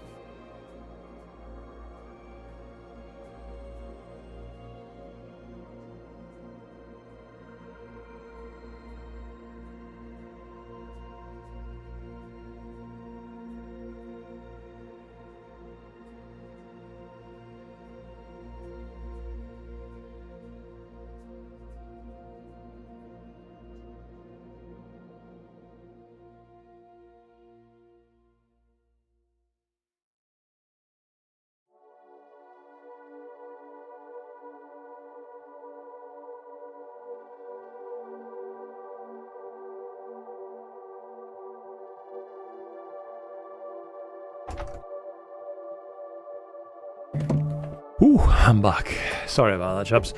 No problem, Luke. I get confused all the time. Yeah, sorry about that, Luke, man. I think I've looked at that many images tonight. I've gone a bit mad, mate, to be honest. But yeah, I've just took you a photo of some noctilucent clouds. Let me just get that up for you. I think worth a little peek. They do look pretty good. Hopefully they've backed up. Not quite yet. Give those a few minutes to just back up to my my Google Photos. Oh, they're doing it now. I guess we can wait a second then. But yeah, they're really quite bizarre tonight. There's a few streaks in the NLCs that look quite cool. So, hang on. Image number 1, taken without night mode. You see Venus down there, just skimming the horizon, but yeah, look at those NLCs. These huge swathes. It looks like that visually, by the way, to my eye right now. It actually looks a little bit better than that. So, you know how we were talking about real representations of astro images? That's not quite there. It looks better. And then, here we are. I like this one. Got Venus, got the Pleiades, just right there. And then the NLCs, once it actually loads up. This is handheld arm's length, so it's very slightly blurry. Pretty cool though. Yeah, pretty cool. Thought you might like them.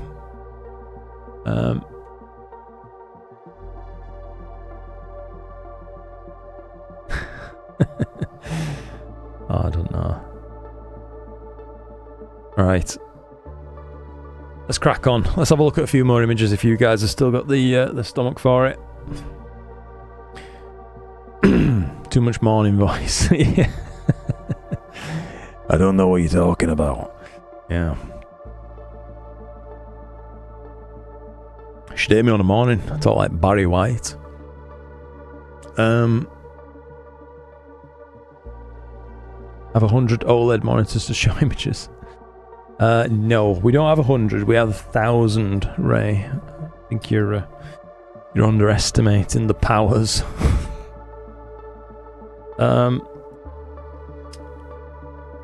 Avantish, hey there. How's it going, mate? It's been a while since I've seen you. I hope you're still uploading YouTube videos and stuff, mate.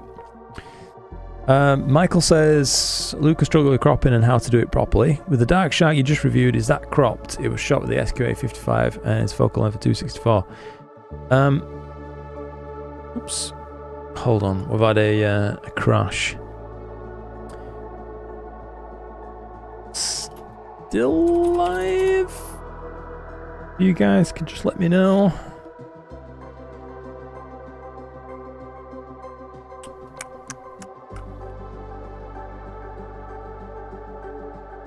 Still live. Thank you, Derry. Appreciate that, chaps. Yeah, God, chuffing this rig sometimes.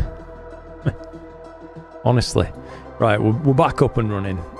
Thank you very much indeed for that. I appreciate the effort there, chaps. So this one, Jakub, is this what you were talking about?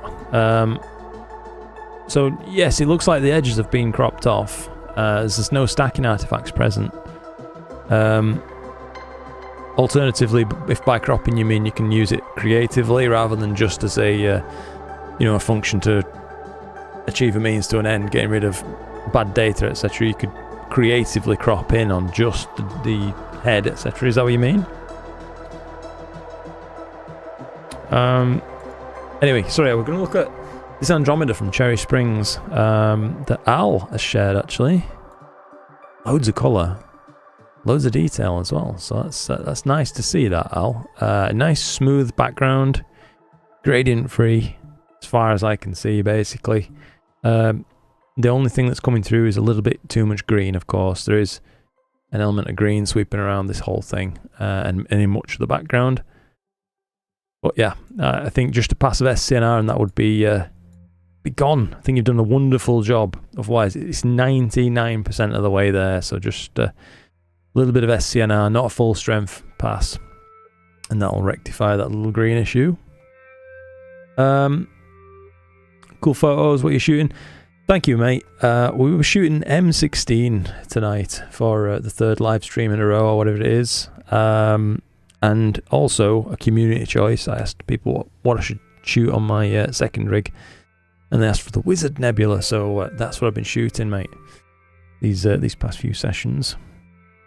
Currently reprocessing a single 15-minute exposure M27. Blimey. Always look on the bright side of life. Who's going to sing a song while we wait? Is there anything else I've truly missed? I have a question for you. Oh, go on then, Steve, mate. Sorry if I've missed it. Trying to catch up. I've been observing variable stars and trying to time-lapse them. That's cool. That is cool. Over what sort of time period are we talking, Avantish? Like a few years or less? More? Yeah. Beautiful. Wish we got them here. They are beautiful to see, mate. Yeah, we are quite lucky to be able to witness them. Gotham says, "Hi Luke, hello there, mate. Joining late age. Posted my photo for you for constructive criticism.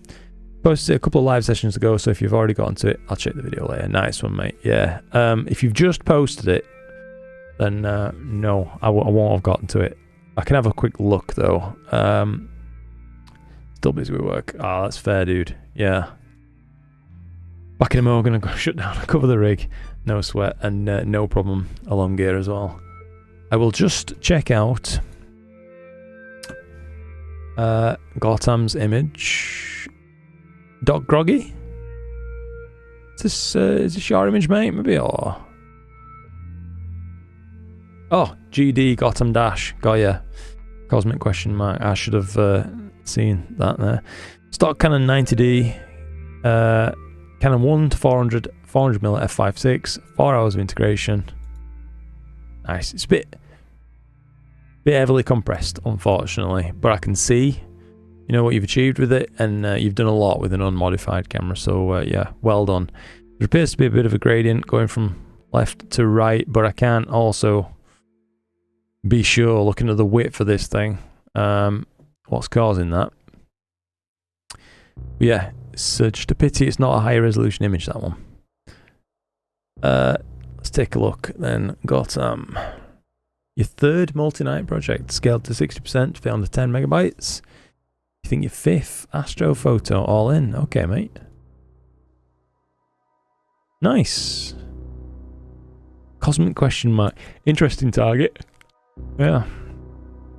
A lot of people like to, if they've got the focal length for it anyway, zoom right in on this region right here. There's a few interesting pillar formations within that you can see you've just started to capture there. Yeah, overall, when taken in context of the wider image, I think you've taken a nice shot with a lot of differentiation between the different gases in the image. So there's, you know, nice color. If you want feedback on what I would be doing next with it, it would be addressing the noise mainly, mate.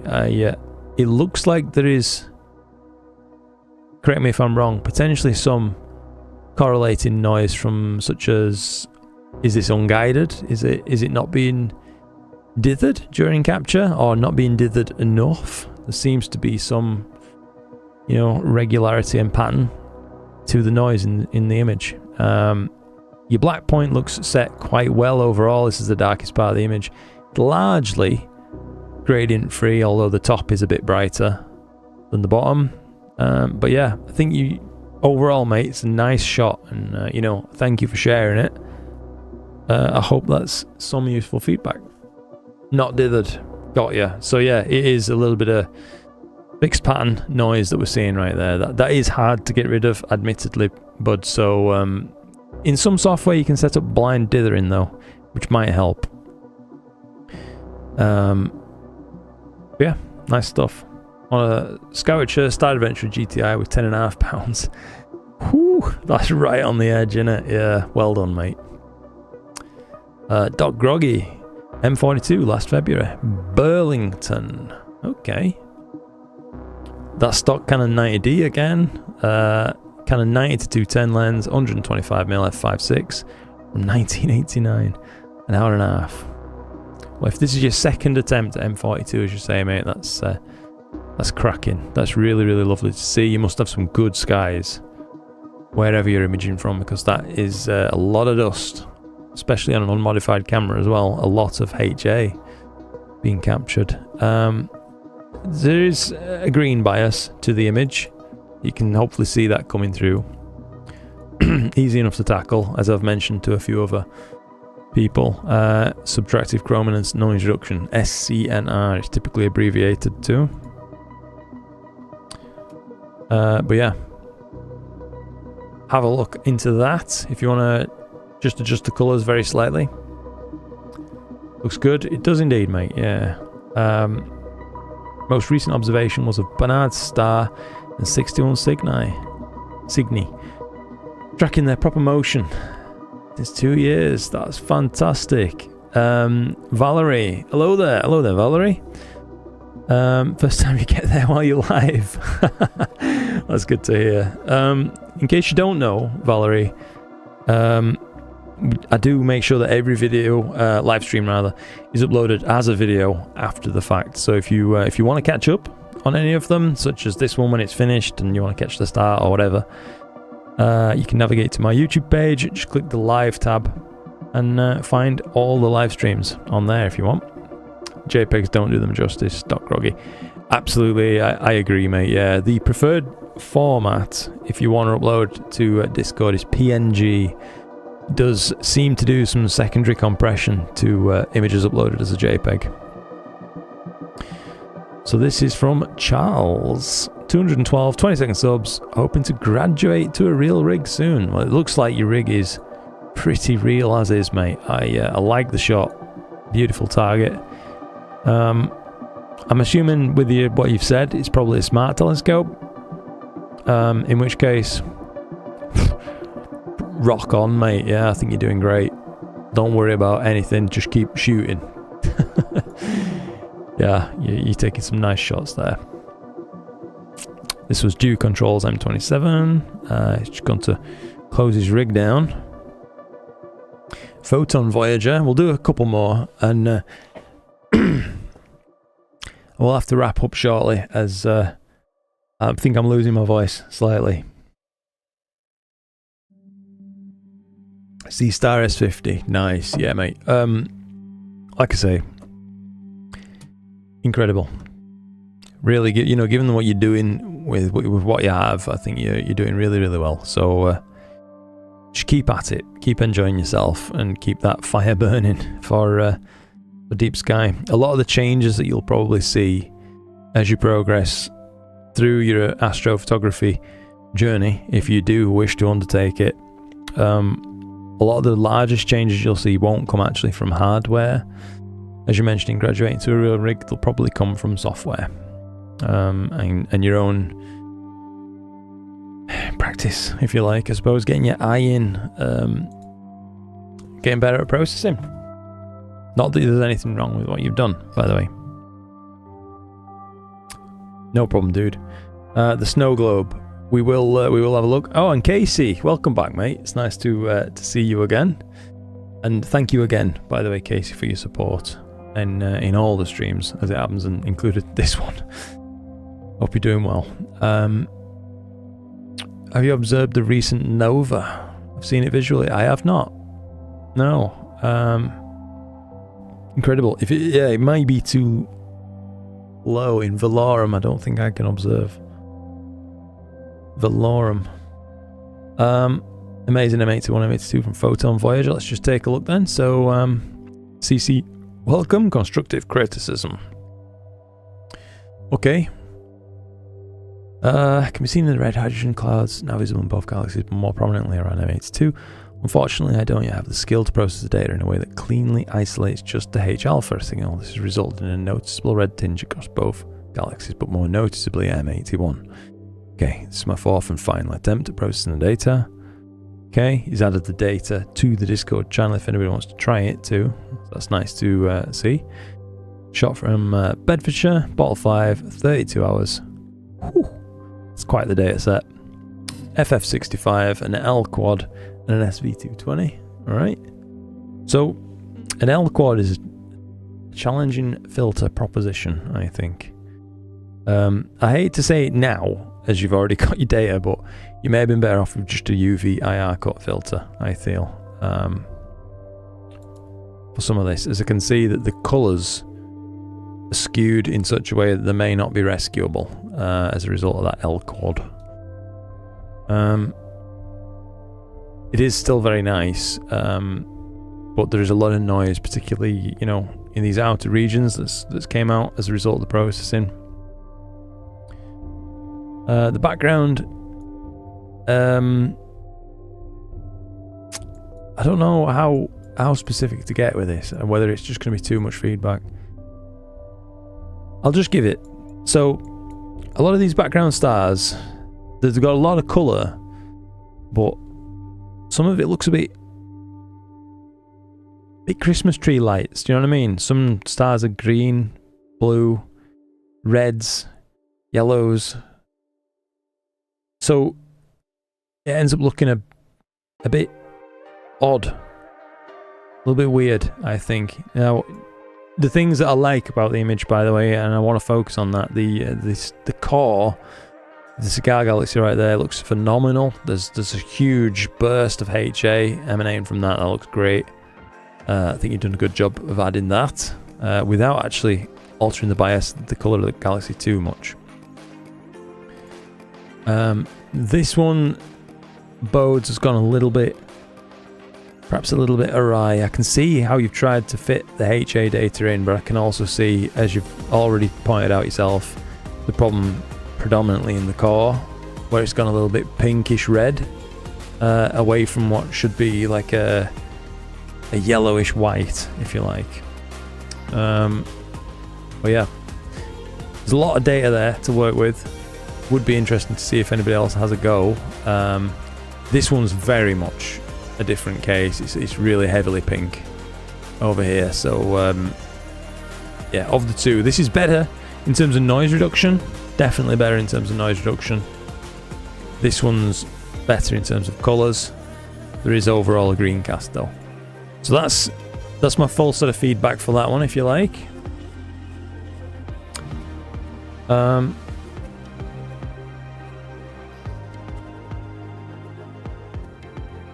Oh, have I missed something there? Sorry. Hank, jumping out, duty's calling. Do the rest of the live stream on the Luke page. Until next time, super. Hasta la vista. Alright, Hank, take care, buddy. You'll see me actually taking a look at some of your images a little bit earlier on in the stream too, if you get the chance. I have the Antler quad band, but I'm mixed about it, says Damien. Okay. Ended up shooting without a filter on a few targets without it and prefer the results. Yeah. I've done pretty much a carbon copy of what you just said there, to be honest, Damien. I've tried a few light pollution filters with various claims, and none of them have ever done the job compared to just getting better at background extraction. Just nothing comes close for me. UV IR cut the whole way, every time. I'm really not sold on standard light pollution filters. Peace, smooth one. Oh, you going, Steve? Hey, appreciate you coming and spending some time, dude. It's been nice. Did you see the IDAS DTD filter? Not new, but I might want to play with it. I have not seen it, Casey. Hang on. IDAS DTD Dusk to Dawn filter. Hang on. Let's just have a live look, if you like. New generation filter covering multiple objects, including comets, galaxies, Milky Way, and emission reflection nebulae. Making use of the extra transmission in the near infrared region. So it's only going to really be useful for like IMX 585s? Really? Kind of thing.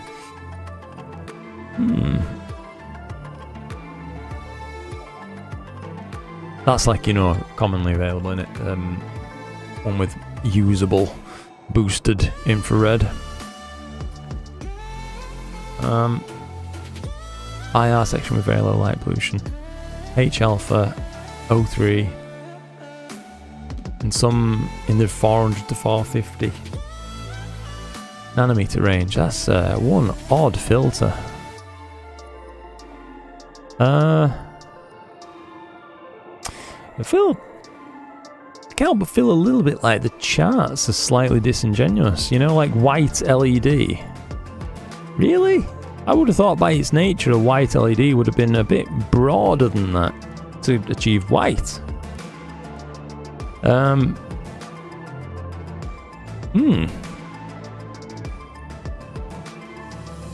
not sold on it. Maybe it's good though, I don't know. It looks very similar to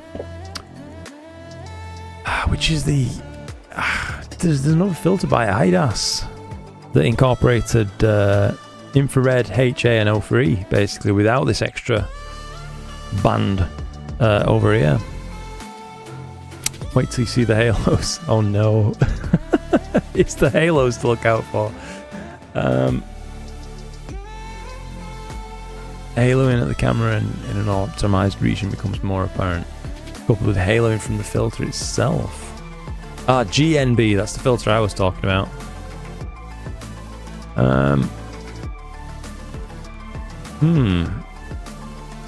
I like this statement as well. This is because the anti-reflection properties of off-the-shelf cameras' optical systems are optimized for the visible spectrum only.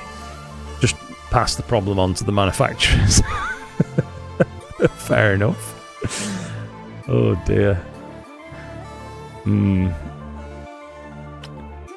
think they're running out of ideas, dude. They're just making random filters now. GNB, yeah. Wow.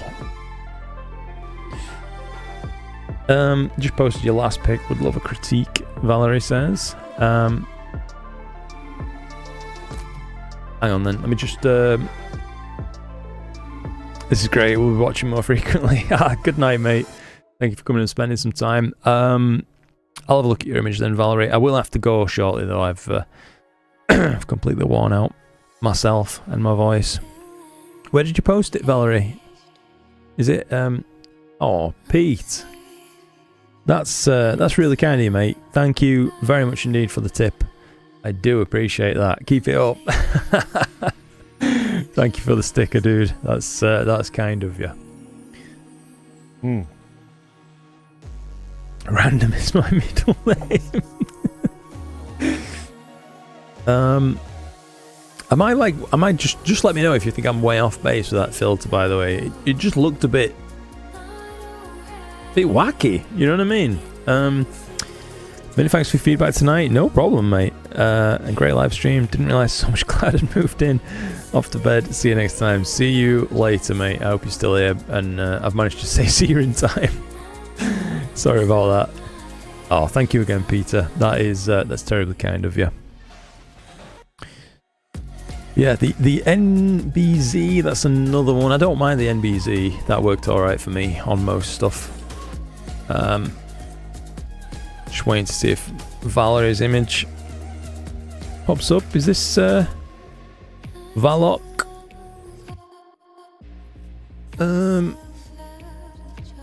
It's for some reason gone as an attachment, which I'm a little bit phobic of. Are you able to upload the the image as normal, or is it saved as an attachment only?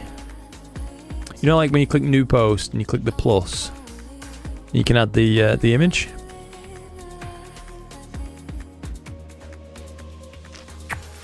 Got ya.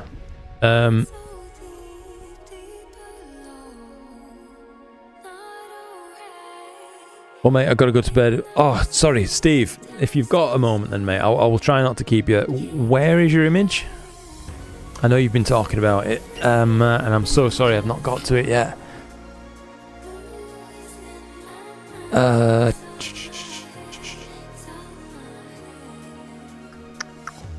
like flip-flopping all over, mate, with my feedbacks. I've looked through some of these, so potentially I've missed it. Or have I?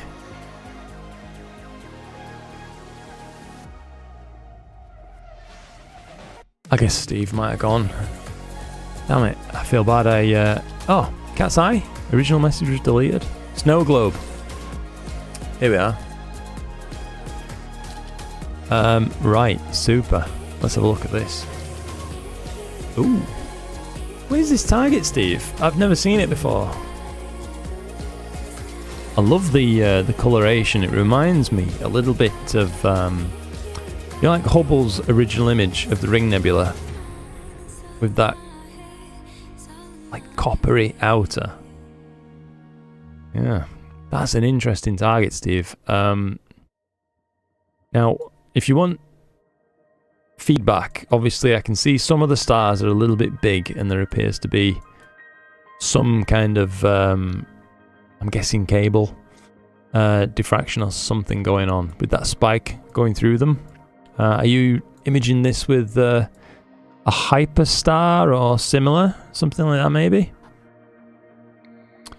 But yeah, that's you color of the background, by the way, you've nailed it. It's perfectly flat black. It's, you know, there's no bias at all, and it's smooth. It doesn't appear to be gradient. It appears to be gradient free, I think would be the correct phrasing. My brain's just got to turn into mush. So yeah, there's a lot to like, and I particularly like the target itself. Very interesting. I knew you would see that. It's my heater ring. Got you, Steve. Okay, so it's causing me to pinch. That's fair enough. Yeah. Well, with that in mind, yeah. Have you tried BlurXTerminator, Steve, on any of this stuff? I know I'm keeping you, and I am sorry about that, mate. I'm just wondering, because it looks like it would benefit from it if you haven't already tried. No, if it's attachment due to its file size. It's only small, that one, though, isn't it? It's getting the heater ring. I said to remove mine. Yeah, that's fair enough then. I wonder if you could drop down the amount of voltage reaching that heater ring with like an inline resistor or something like that, just to sap away some of the power. Or if you could turn it down, you know, with a due heater controller or whatever. You could maybe add a pulse width modulator, a little controller inline. That'd be, you know, on its power inline. Maybe should have done twice. No, don't do twice. That's fair enough, Steve.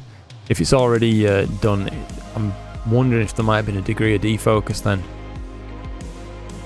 It's hard to say without looking at it, but I don't want to get away from the fact, Steve, that I think you've chosen a fantastic target. And, you know, ultimately the thing that matters, the colours of it and the overall rendition, I think is very nice. So you've done a good job, mate. And I'd love to see, you know, more this kind of thing. Should drop it. I think, don't know what you like with just basic electronics, Steve, but like Amazon, let me just quickly...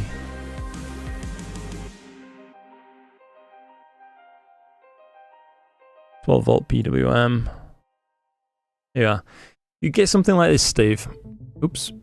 £4 or whatever. There's 2 ins, 2 outs. Really simple to wire, and that will alter the amount of voltage getting through basically. And you can turn your due heater down using that. Really simple stuff. Just make sure you get 12 volt one basically. But yeah, that'd solve it for you probably.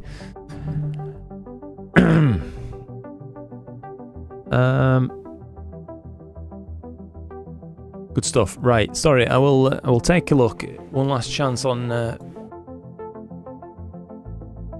Valerie's image there. It's unfortunately still coming through as something I have to download. I hate to say it, but I really am phobic of downloading anything that's been publicly shared, and I don't know if it's been scanned and hijacks. I'm not saying you're trying to hijack me, by the way, Valerie. I'm just saying as a rule, session hijacks and things like that happen really easily through, you know, downloading attachments. So I as a rule, don't do it.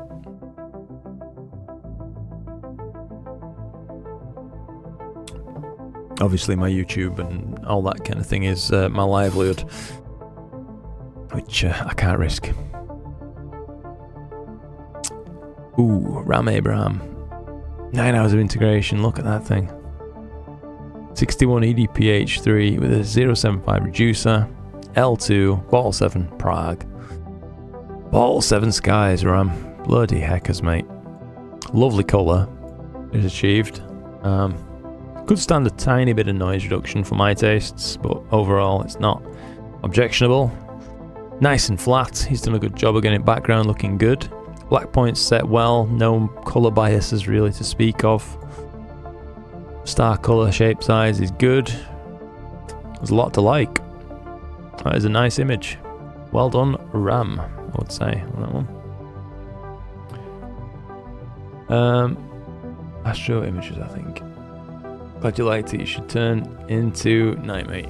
Yes, thank you, Steve. I do like it. By the way, yeah, I definitely do like it. I'm sorry if it seems like I focus sometimes on other aspects of an image. I don't mean to do that, buddy. Cracky, look at that thing. War and Peace Nebula. ASCAR 71F reducer, 585 MC, Altair 6nm dual band. Okay, and the O3S2 filter as well. 500 subs per filter. Stonking. Really incredible shot. I mean, it looks a little bit fractionally overdone. I want to say like the core is burned down here into one particular colour and then it's white here. No colour left. Some of it's textured. But when viewed in context with how they've offered it, such as this, is very, very nice. There's just the only other thing I would add that, you know, might elevate the image just a fraction more would be getting rid of this colour cast. It appears to be a green cast of over much of the image. But yeah, beautiful either way. Yeah, super. Chaps, it's been real. I'm gonna be honest, I'm absolutely knackered. And Felix is just starting to stir very slightly. I'll have to go change him in a second and get in bed myself. We've nearly made it through though, you know. I can't believe we've done that. There's only a few more images left. Been a big old session. Hope you've enjoyed it. I feel like I've learned. As always. Hope that you guys have too. And I want to say to everybody, and crikey, I mean, Nick, the support tonight has been absolutely out of this world. Far more than I could have ever imagined at any point. Yeah, absolutely tremendous. Yeah, I can't thank you all enough. I hope you do know that I mean it. So, I'll copy my files across actually in a minute. That's the last thing I need to do before crawling into bed and pretty much not being able to talk tomorrow. I imagined. It's been a real one. Oh, I've got glass in the way now as well. Yeah, I've enjoyed it, chaps. I hope you've enjoyed it too. It's been a good session. Look after yourselves. I will see you in another live stream whenever it appears to be appropriately clear to do one. Yeah. Supreme. Night Casey, night Peter, good night Mike. No problem, by the way, Valerie. I will take a look at your image. If you get the chance, please do try to, just re-upload it, and I can take a look, with it embedded. But yeah, I'd be more than happy to take a look at everybody's image. I do want to try to get through them all. It's just, gotta know when to stop. Oh. I'm off chasing some tilt. God damn. That's fair, buddy. Right then. Yeah, thank you very much indeed for a nice evening. I hope you've enjoyed spending much of your Saturday night with me, guys. I've enjoyed spending mine with you. Thank you. Clear skies to all of you. And Damien, I will get back to you, mate. I promise. I'm not taking the mic call. I do want to talk to you about Dobbs. I'm just knackered all the time with general dad stuff, so I'm sorry about that, mate. Yeah. Live long and prosper. Nice to see you still here, Mark. Yeah,